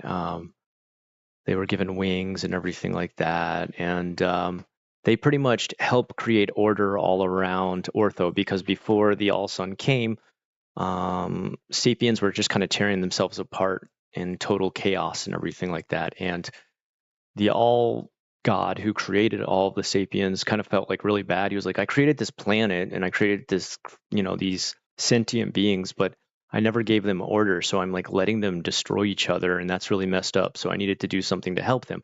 So he brought down 7 different facets via his All Son, who gave them like 7 laws to follow, which is, like order, like et cetera, et cetera. He's having his first meeting talking about, okay, here's what you got to do, guys. This is how we're going to spread the good word. They went in pilgrimages across the different 7 nations. Yes, 7 disciples in 7 different nations, of course. They spread the word by going from like village to village and stuff. Yeah, it's kind of, I mean, like, I'll be honest, like, I come from a Catholic background, so I have like a lot of Catholic influence. And I mean, if you really read the Bible, especially like, the Catholics version, there's like a lot of like horror in there. So it's talking about how like they sacrificed a lot of their own, freedoms and everything like that to fight back against like chaos and everything, and how they kind of flipped all the different 7 nations had like something they were stuck on, like they were obsessed with, like pretty much like the 7 deadly sins were, so they flipped them on the other side. So instead of like Centronics, the middle sort of area of Ortho was obsessed with like gold and treasure and greed, and they'd made them, giving. They were more giving now, and they were practiced temperance and all they did and stuff like that. And one of them was like obsessed with war, like they couldn't stop raging against each other and everything like that. And they taught them it's Rubiconia. They were like obsessed with war. And they're like, no, you want to be obsessed with peace. Peace is like way better. The face looks like Berserk. Yeah, I've got definitely some Berserk vibes going on here. I think I have one where like the guy really, really, there was disease. People were like experimenting with all sort of alchemical type stuff. So instead, one of them taught like purity. No, you should only drink like water, and drink pure stuff and eat pure foods, and don't experiment with alchemical stuff. And like I even did stuff like actually like take flowers and paint them and stuff to like make my own fake ones, and that's actually like pressed in here and stuff. Now, what happened though over time is that after everything was restored to like peace and order and everything like that, the All Son was like, guys, I did my job for the All God, and he's also called the All Father too. And I'm going to be returning to him. I want to say thank all you guys for helping out, you 7 disciples. And now we're going to return you back to being normal sapiens, and I'm going to go back to my dad and be part of him again. Kind of like the Trinity. And they're like, wait, what? And he's like, yeah. He's like, I just gave you the powers temporarily so that you could spread the good word. And they're like, we don't get to keep these powers and continue to be like immortal with like giant wings and like unbreakable skin. And he was like, no. If I did that, you would be like godlike, and like ultimate power corrupts ultimately. So I've got to, take that power back so you can live out your full lives as normal everyday sapiens. And they're like, I don't like that. So they're like, all right, let's go ahead and celebrate tonight that you're heading back to your dad. We're going to have what's the final feast and everything, the return feast. And what they did is they had that final feast with the All Son, and during that time, they all betrayed him. All 7 disciples betrayed him. They pretty much chained him up, crucified him, and chained him to a crucifix. Although the crucifix I have in my book it's got like 2 lines on it, so that it's a little bit different than the regular, because they chained his feet to the bottom and chained his hands to the top. They took it, had a little like group help carry him until they put him really deep underground, and buried him as deep as they could within the earth. Like they literally made all these like, deep dungeons and caves and everything to go really deep underground to like place him, so like nobody could ever find where they put the All Son. But also the All Son's immortal. He's like, half divine, half sapient. So he's not like dying, even if he's like super thirsty, super hungry, like uh, backwards, BACKWARDS.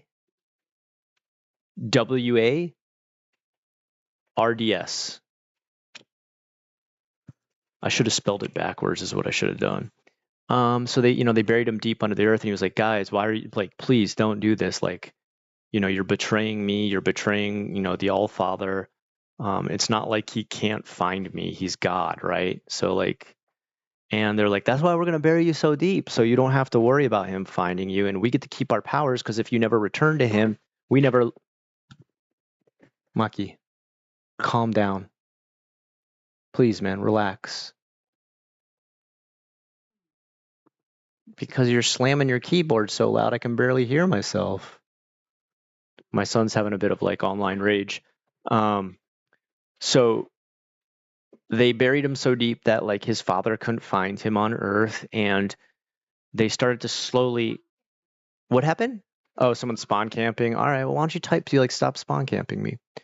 Oh, whoa! Why? Oh, thank you, Alejandra. All right, I'll do better to share more art by like scanning this stuff in, so you guys can like have it all for free. I want to just give away this TTRPG for free and everything, like the whole world lore and everything. This has always been my plan. I just still haven't figured out a way to do that really well. Now with like new apps like CamScan and stuff like that, I hope I can do that. I'll make sure you get a copy first. Thank you, dude. Spawn Camp, SPAWNCAMP.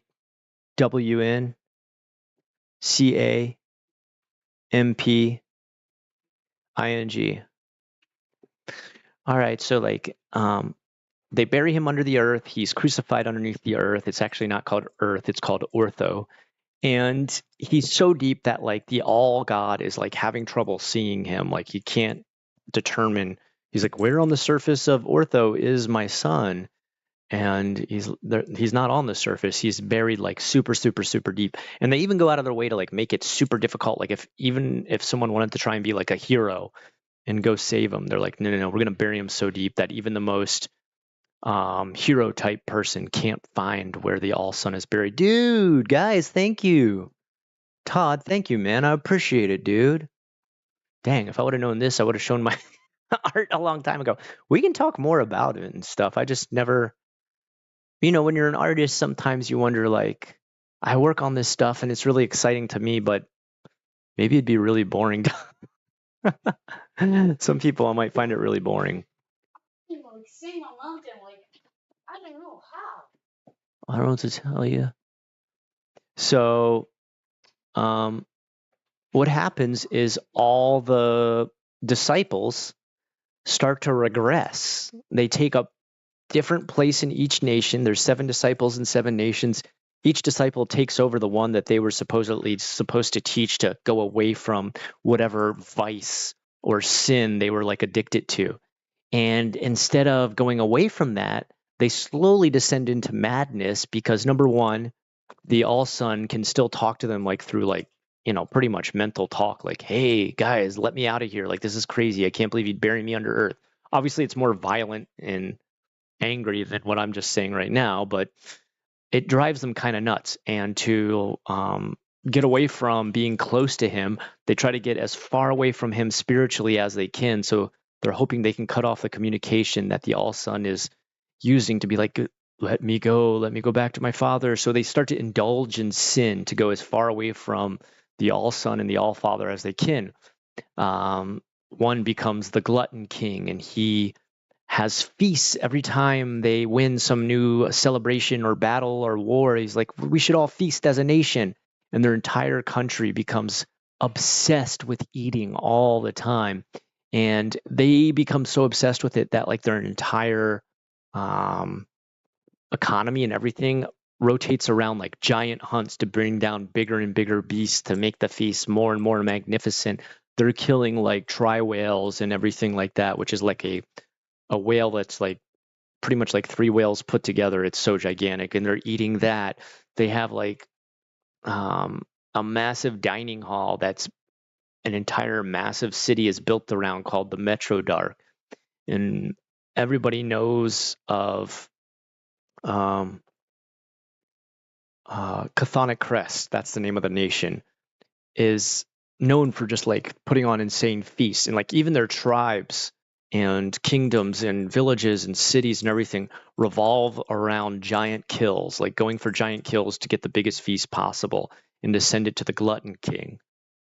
We'll move on to the next one. Like you can see like their animals and stuff become like bloated and everything like that. They start to like overfeed everything that lives there. Some people start to even attach extra stomachs to themselves and stuff like that to become like more bloated and more indulgent and everything like that. Then next up we've got Rubiconia, and Rubiconia was all about peace and everything like that. But they turn back to their old ways and become like obsessed with rage and war and fighting, so much so that there's like fighting with even their own cities and stuff like that. Like, and each village, city, and everything is known not only for like war, but like becoming a master of the tactic they have. Like one's like obsessed with creating poisoned weapons, and one becomes obsessed with making armor that's just like, kind of like the Guts armor, where it's like a living armor. They make armors that like are so well fitted to your skin that they start to eventually like mold into your skin and stuff like that. And there's some traditions of like tribal warriors who from the day that they're born, they put on an armor that like grows with them, and that they'll like forever wear this flesh armor that'll never leave them. And they're like known as eternal warriors and stuff like that. There's ones that cover themselves in a poison that like every time they fight, they'll be like spreading the poison, and they're known as like the oil black warriors and stuff like that. Because it's like this oily black poison that like drips all off of them and everything like that. Looking at the wall in the studio in some videos and get lost while listening. Now we have it in the front row. And well, thank you guys. You guys are like such nice comments.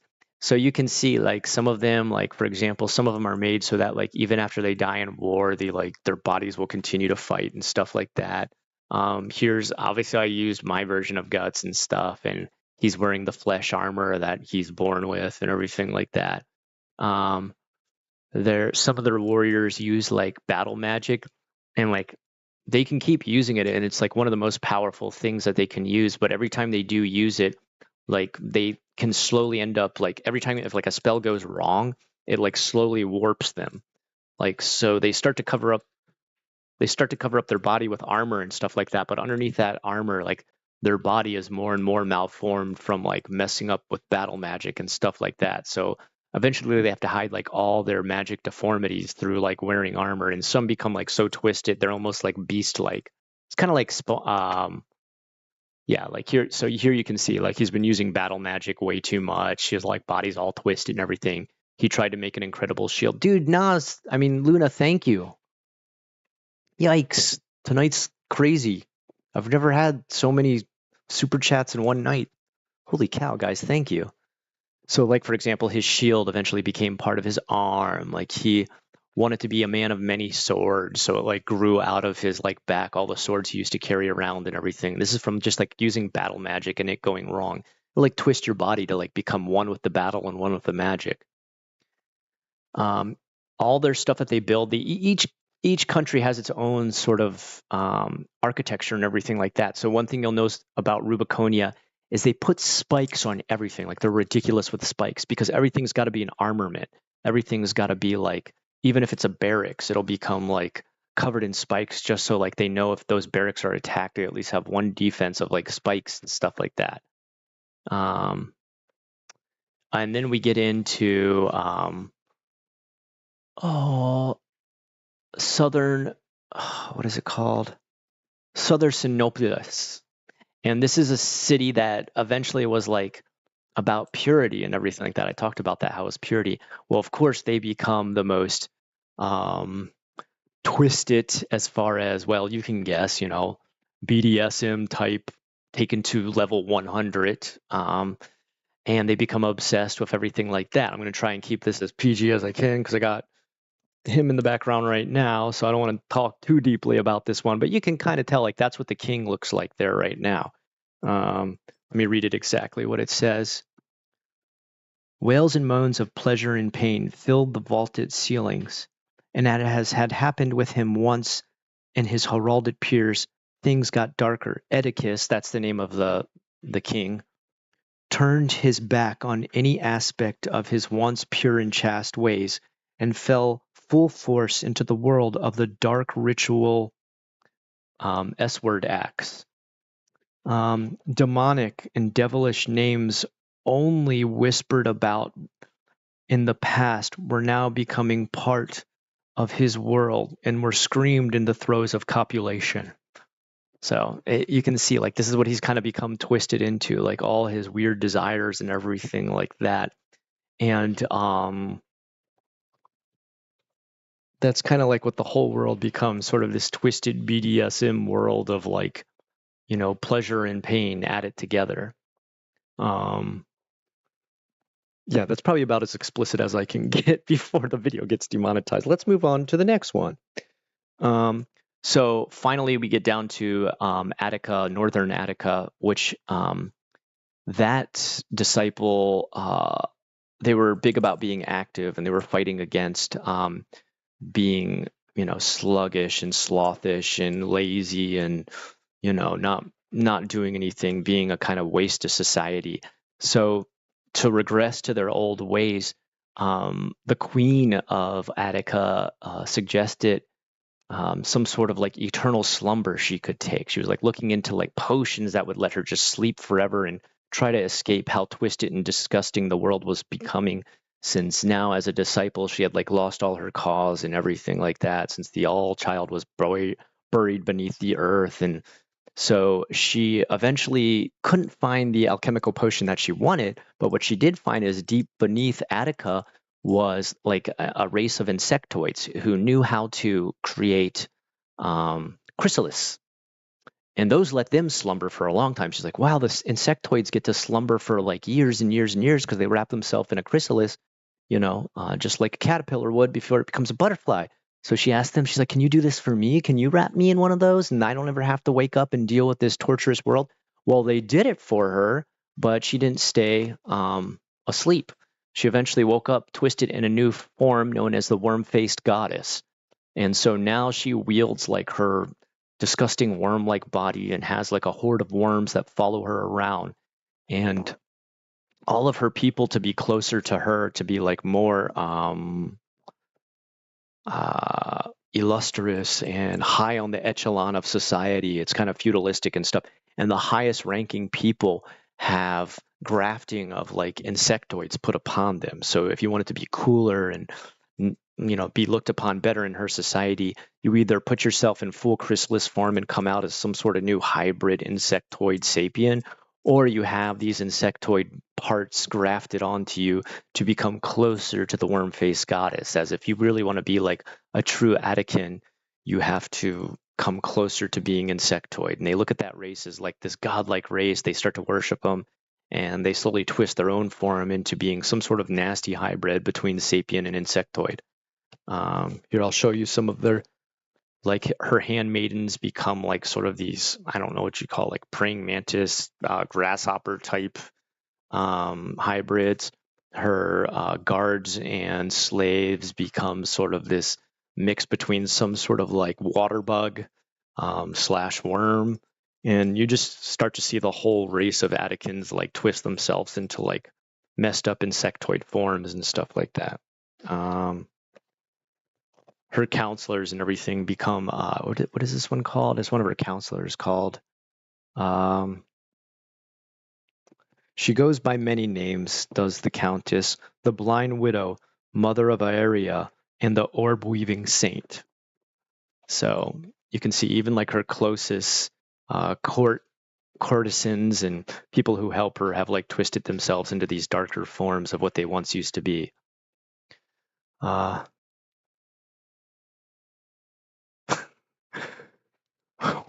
were you talking about basketball? Oh, maybe my stuff's really boring. So then what's the other one here? Oh, okay. So then there's Azuma Ghul, and Azuma Ghul is where the Azurian sapiens live, and for them it was all about being humble. So now they twist themselves into being prideful, and so what they start to become obsessed with is beauty. How can I be more beautiful? They start to get the equivalent to like, and this is, I'll say, like the world isn't medieval. It's somewhere in between, sort of like rune punk and somewhat sort of steampunk too. It's kind of like in that level of technology. There's like a lot of alchemy going on where you can twist and change stuff through alchemy. There's like rune type based energy, and there's like steam. I don't want to say steampunk because what they actually have is more of a literally like fire and brimstone powered things. Like so they become obsessed with like surgically having themselves appear more and more beautiful. And so it starts out with like stuff that like you and I know in the modern age of like plastic surgery, getting like Botox, the equivalent to like Botox and like plastic surgery to have your face very symmetrical and everything like that. But there starts to become this sort of highfalutin, the bourgeoisie and proletariats, and the proletariats can get at least the basics of plastic surgery done. But if you want to be one step above them, people are like, what can I do to be on another level? What if I had a beautiful arm and a beautiful arms and beautiful legs, but then I had another set of beautiful arms and beautiful legs? Then wouldn't I be even more beautiful? So they start to get into like just the most twisted surgery possible by like adding parts they don't even need, warping their body far beyond like what is the natural sapien, or I should say humanoid form, but they're sapienoids. And their main queen, the queen that rules them, is called Mother of Surgery. And Mother of Surgery is one who starts to get this trend going where she just gets more and more added onto her body until she's made of like multiple limbs and multiple organs. And the reason she can't die during all these surgeries that she keeps getting is she still has that like ever flesh that like never ever rots, never dies. Very easy for her to add on new body parts and stuff like that. The people of Azuma Ghul become like obsessed with this, like, so they're eventually getting twisted into weirder and weirder forms. I'm actually missing some of the pictures from here. I need to put them in here. And then moving on from there, there is, where's the next part here?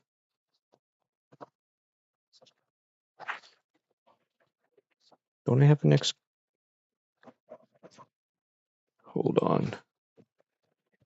Euronymith. Euronymith is the alchemical one. So it's pretty much, for them, it was all about sobriety, like being sober all the time. Like there used to be like drunkards and everything there all the time.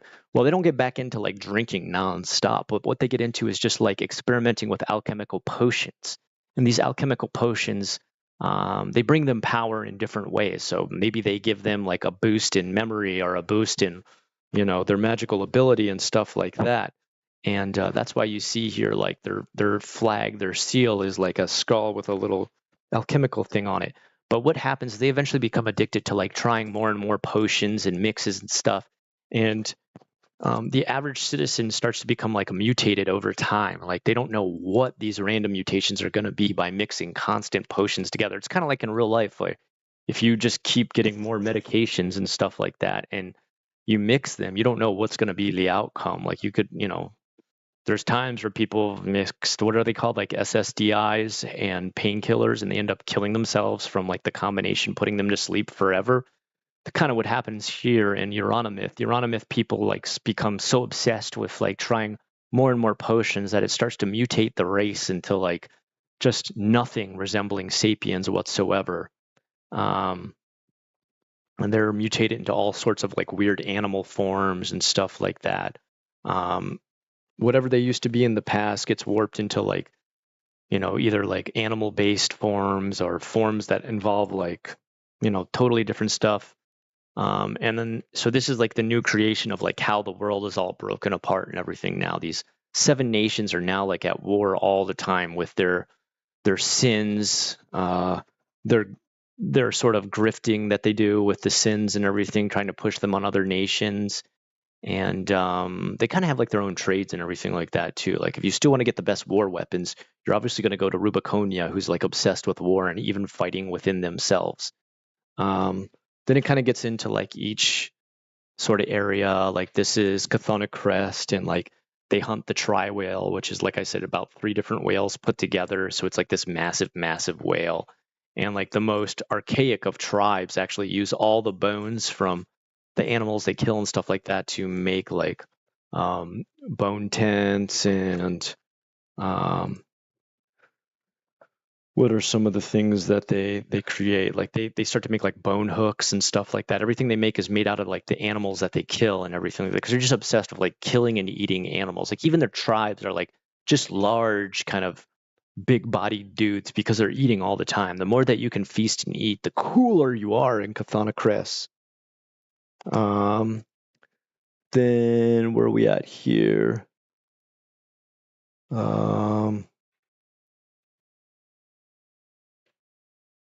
Is this the Rubiconia? Yeah. So Rubiconia starts to come out with like all these crazy weapons and everything. Like the spin blade. The spin blade is like a triggered blade where they like can pull it and it'll spin faster and faster until it can like eventually saw through like flesh and armor.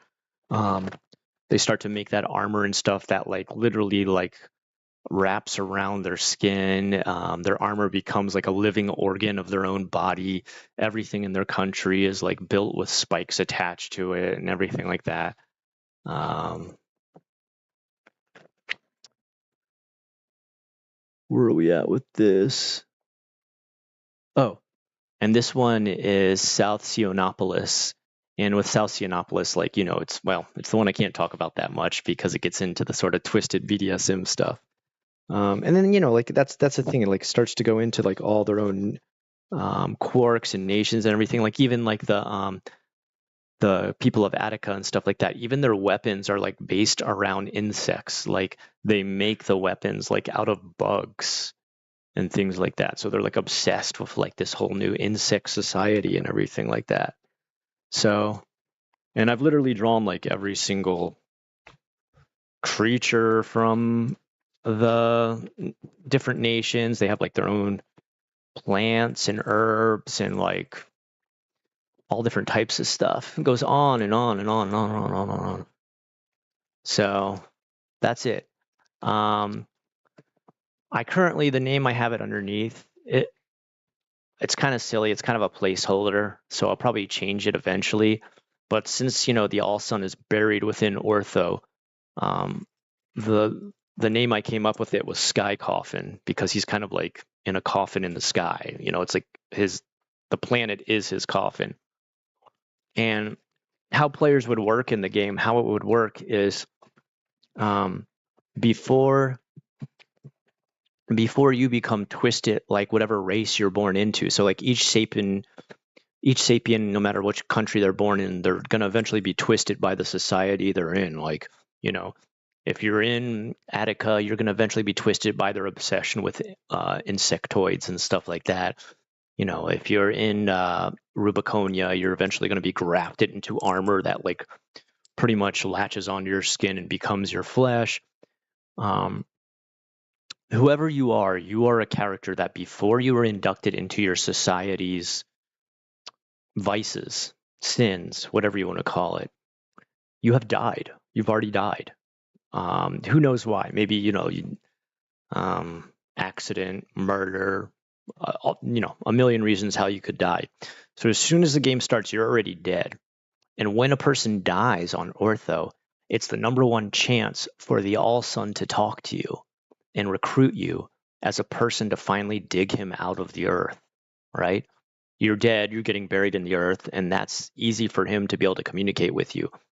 Because you're dead, your communication inside your brain would cut off from all the warped and twisted vices and, living obsessed maniacs and stuff of the world. And your mind is dead, it's not being used anymore, and it becomes sort of a synapse for the buried God, the buried All-Son. And he talks to you and he says, hey, it's me. I'm the All-Son. I'm the legend that everybody talks about who's been taken away from the All-Father. And if you help me try to get out from the earth and return me to the All-Father, you can become like one of my new disciples and stuff like that. So to prove to you that, like, I'm on your side, I'm going to perform a miracle and raise you from the dead. And the only thing you're going to remember is that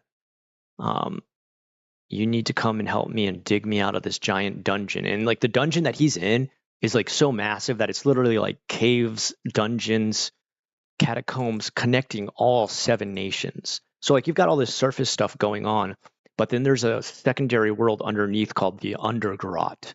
And the Undergrot was the giant cavernous underworld that the disciples created with their nations to make the most complex dungeon / cave / whatever underworlds you want to call it, that the All-Son could never be retrieved.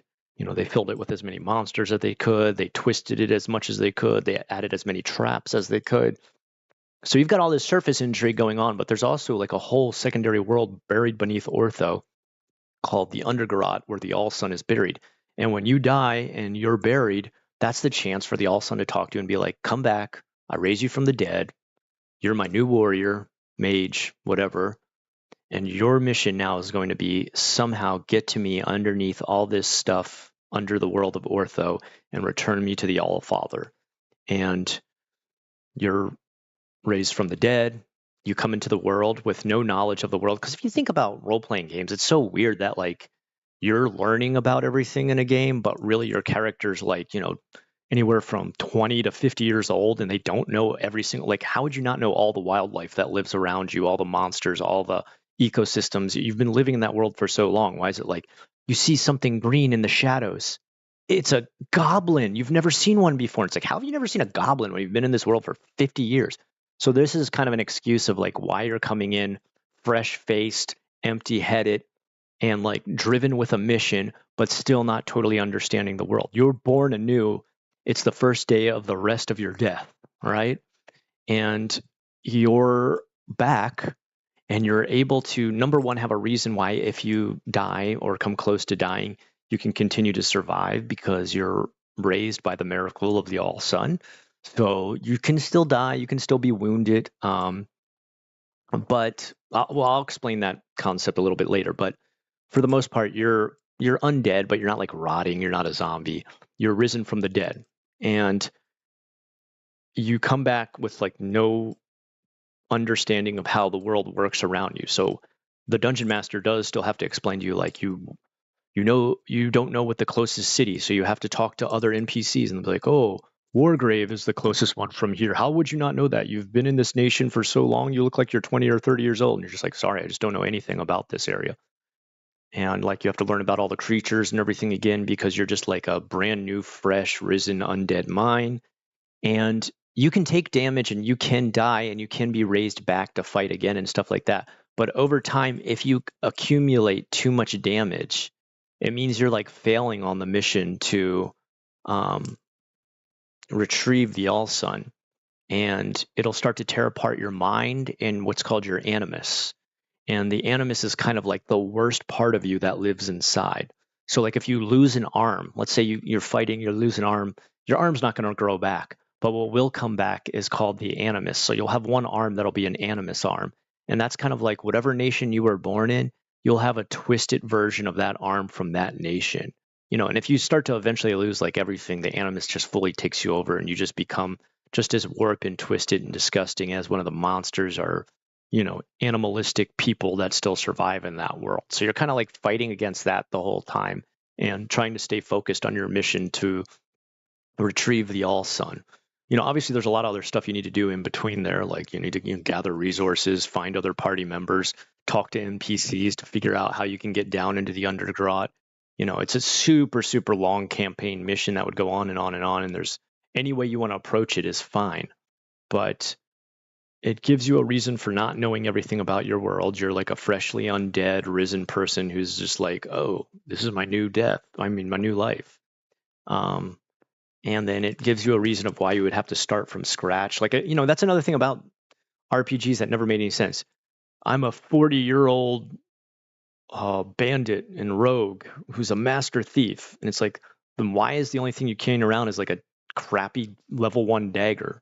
Like, this doesn't make any sense. Once you've accumulated tons of tools and everything, why are you level 1 even though you're 40 years old? Like, that doesn't make any sense. But if you died and you had to restart and create your life again, and you're 40 years old, that makes sense, right? Like, of course you're fresh, you're new, you're a brand new face in this undeath, right? So,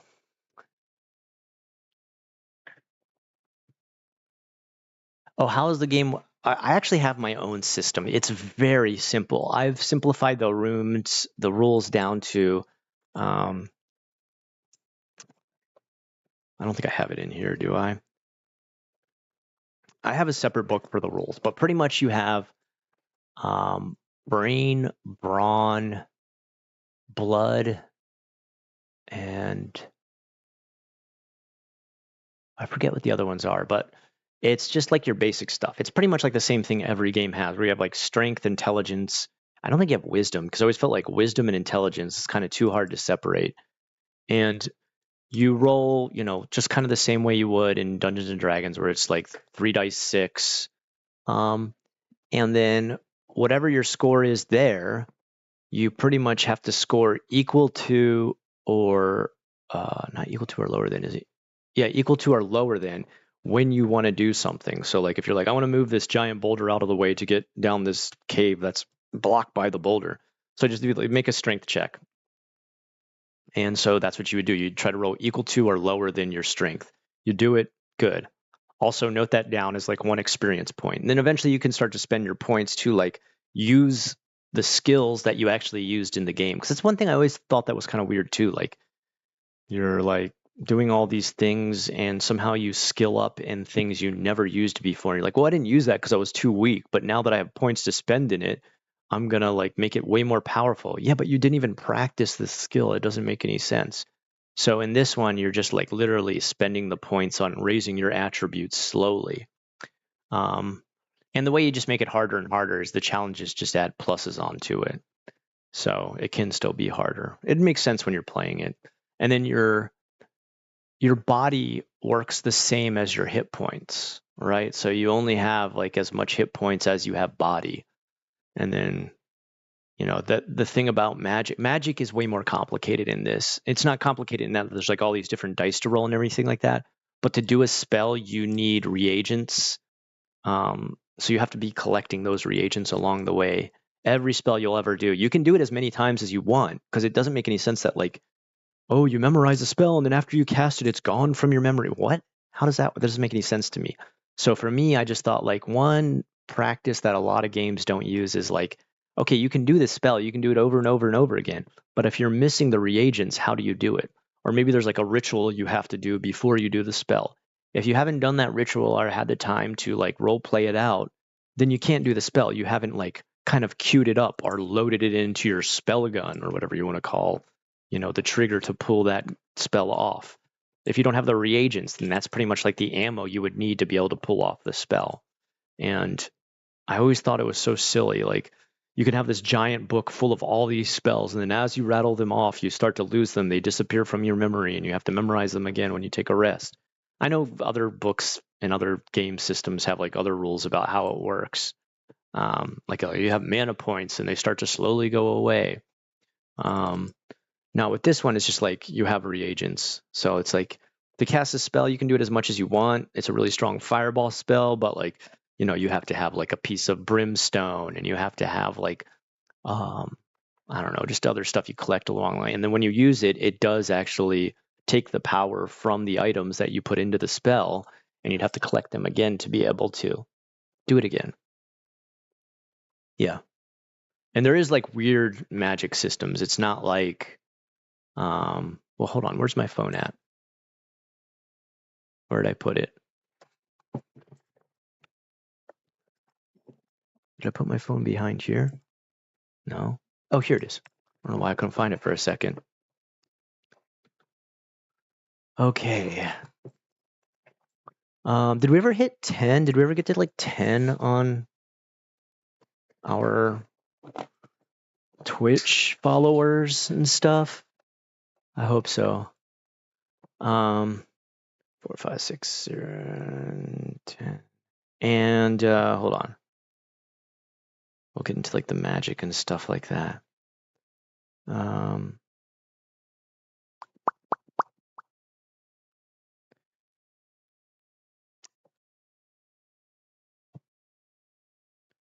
References, books, orthogenesis, nations, races, timelines, events, terms. Hold on.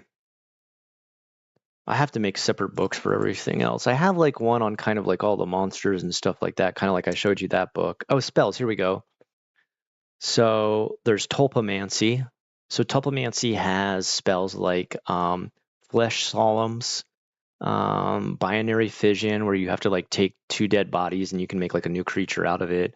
Skin Spindler, where you can like take different pieces and then create your own like sort of flesh monster.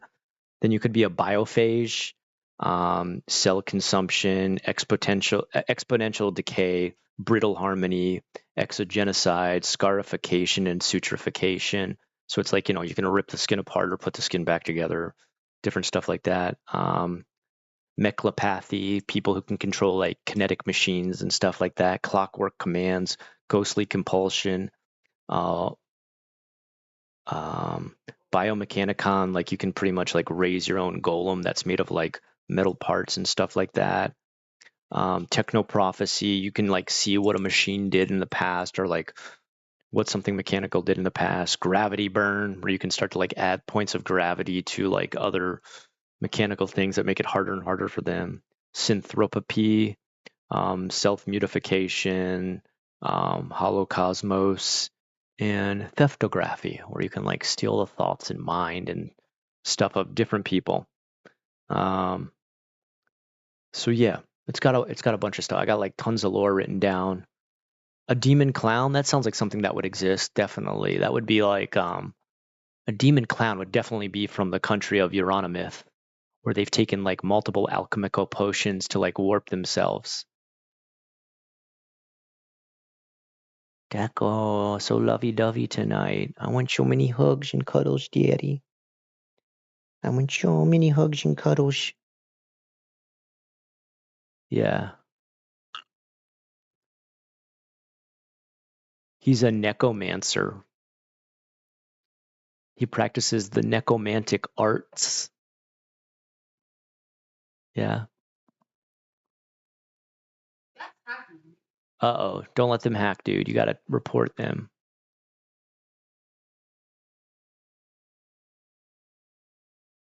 But like the one country called Azuma Ghoul is totally based on like Asian lore and stuff like that. Like I don't call them yokai and I don't make them Japanese or anything like that, but it's pretty much a mix of like some of the best stuff. Like I feel like a lot of RPGs and stuff, like they're all either like medieval or like European based, and then like if they make another one, then they're like, oh well, this one's totally Asian based, like Seven Rings, like that's a totally Asian based sort of RPG, TTRPG. It's also like a trading card game and everything like that. But it's like that's not how it works, right? Like there's multiple different demographics within each world. Why would it all be like Eastern European people all around the entire world fighting with that kind of mythology? So like each one I've kind of borrowed some cultural stuff, but Azuma Ghoul is like completely based around like all different types of Asian mythology, but like of course changed to be like in my book's version. Horror Clown Christmas movie came out. Don't remember the name. It's art, right? Terrifier or Terrorizer or whatever. If you like being like a demon clown, Alejandra, you should look into the game called Morkborg. It's spelled like this. Hold on. They definitely have characters in there that are like rat-eating entertainer and stuff like that, or they're like morbidly grotesque, like stuff like that. Hold on. Where did my mouse go? I know finding mouse. Where did I put my mouse? All right. Well, I don't know where I put it. I moved everything to put that book down. Blah, blah, blah. Oh, yo, what's up, Split Prize Media? Morkborg.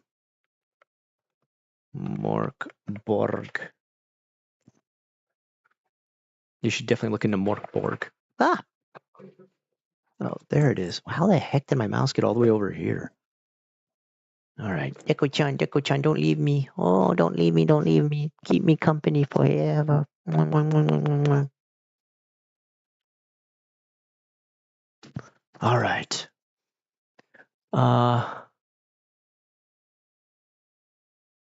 Yeah, I do plan on like, I mean, I have rules, I have everything. I think like just the main thing slowing me down is, getting a chance to exercise the rules. I have like a whole, like here, I'll go grab one other thing. Actually, no, I don't want to show it to you because it's actually like a module. You know what a module is, right? Like it's a quest that you play. Like I have almost everything for the world like made, like different areas. I even have like different dungeons drawn for like how it connects to the undergrot. And so like everything is a different entrance to the undergrot and stuff like that. But you don't always have to do that. You always have to go like dungeon crawling for every session. Sometimes you need to do like above world surface stuff and communicate with people and gather supplies. And yeah, Morkborg is awesome. The only thing that kind of like and like I kind of get why they have to do it. Like I feel like there's like really grimdark sort of like old school RPGs and stuff like that. Like grimdark and serious is kind of like what W40K is, right? Like Warhammer 40K is like grimdark and pretty serious for the most part. Like they don't try to like take their stuff and like make it wacky aside from like I guess the orcs, right? The orcs are kind of like comic relief, which if you like orcs, it's cool. But like the only thing I kind of don't like is that the orcs are just kind of like more of like comedic horror or just kind of like slapstick, goofy, like, well, if they believe it can work, then it works because that's just how the orcs work. Their belief makes machines work silly, isn't it? Like, that's cool if you want to do that, but I like more of the ultra grimdark of like, Chaos Marines and that like to make somebody a Chaos Marine, they like get re-sewn back into a womb, which is like, I don't know, that's probably been taken out of the lore. That was probably like too un-PC. Test quest when? That's a good question. Maybe over winter break. That's probably when I have the most time to do that. I could write up a quest over December because by the time I get back to school, it's going to be December. Well, actually, I have one quest ready. But I'd like to have like a campaign kind of ready to go. But with mine, the only thing like I kind of see that always gets kind of carried away is some make their stuff like ultra grimdark or sort of splatterpunk, but then they try to be goofy to be like, oh, don't take it so serious. That way it's like, PC enough where like we're not really saying people would ever be this violent, or we're not really saying like, this society is this screwed up. And that's kind of what they did with Morkborg, where like they get into like really nasty, dark underworld type stuff, but then like they kind of take it to like a comedic level where they're just like, oh, all's this guy, his name is like the Rat Clown, but all he can do is like giggle and laugh and he can't communicate with normal words. Isn't that silly? And then you'll see like a role play session and somebody will really act like that. And you're like, this is just obnoxious. Like, I understand that they're trying to make like a unique character, but this just seems like obnoxious. If you were really stuck in a world like this, people wouldn't be like, tee hee, I can't wait to go to the dungeon, giggle, giggle, giggle. You'd be like, all right, what are we gonna do? I mean, like, out of character, you can break and, make jokes or like laugh about how you're making bad dice roll or whatever like that. But if I'm gonna make a serious grimdark world, then I want the mood just within the world, not the players themselves, to be like kind of like, oh, this sucks. Like no one would want to live in this situation. All right, we got to do it. You're right. We eventually got to put this into action. I think I have at least one first starter mission ready to go. Catacomb Under the Hollow Stars is like the first one, and we'll do it. Sky Coffin. I want to think of a better name though. Like I was trying to call it Infernal Dominion, but I was like, nah, it doesn't really sound good either. Because it is like an infernal place. Like it's just like hopelessly dark, and like a dead person is the last hope for the All Sun. The motto for it is it's the first day of the rest of your death. We should just set a date and advertise it in the DC. Oh, wait. I don't know how. Oh, in the Discord. Oh, okay. Yeah. That's okay. Yeah, that's fine. Yeah, we should do that. You're right. I do need to limit it though. Like I don't think I want to go beyond like 6 players. Because when you start to get past 6, then it feels like as people do their turns, like it takes so long that you're just like, wait, what are we doing? Like person number 10 just went, and now like the game's almost over. We're gonna play a 2-hour session in each turn of rounds. Like if each person only takes 3 minutes to make a decision, that's like 30 minutes every turn. So you got to keep it kind of like on like 5 to 6 people. All right. The more grotesque, the better. Yeah, me too. I agree with the same thing. Yeah.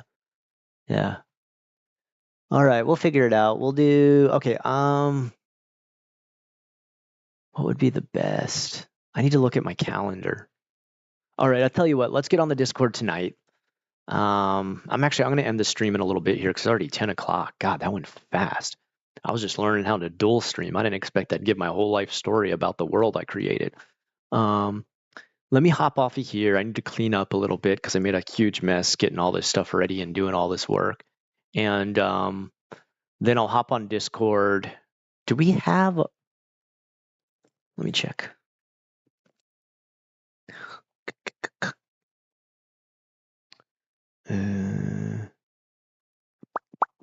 I want to make it like, so for example, a game that actually does take the grimdark really serious, I'd say Fear and Hunger or Termina.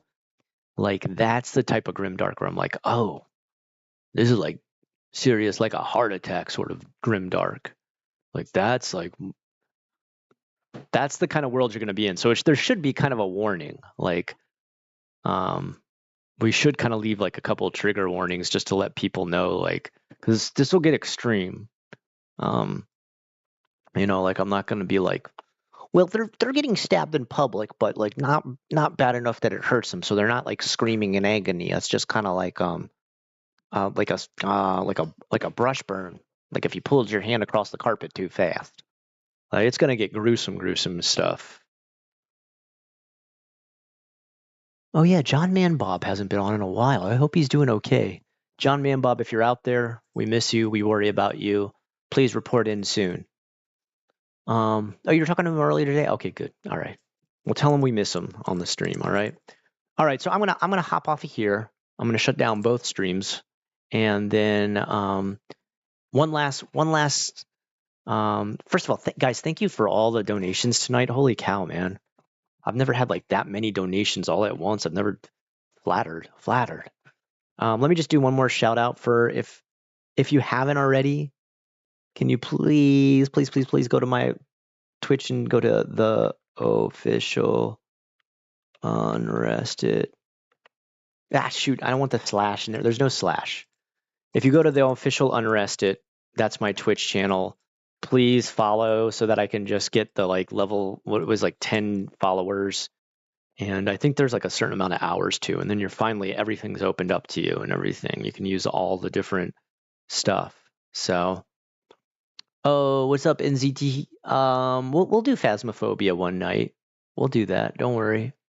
All right, everybody join on that Discord. We're going to find out who's going to join the TTRPG later.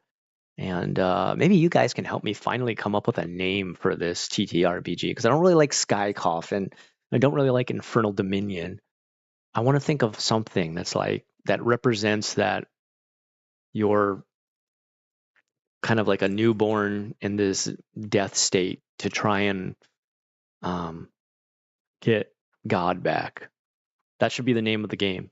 Newborn in a death state, trying to get God back. That's the name of the RPG. All right, night everybody. Thank you so much for listening to my crazy little world. It's kind of really fun for me to be able to talk to everybody about this stuff that I can nerd out to, and you guys are like, "Whoa, cool!" Like, if I try to talk to anybody else, like at work or anything, they'd be like, "Oh, okay, well, I gotta make like a bunch of copies. Bye." They'd be scared off. So have a great night. I'll see you on the Discord. I'm not just saying that. I'm gonna clean up. Probably take the next like 30, 40 minutes clean up and then hop on.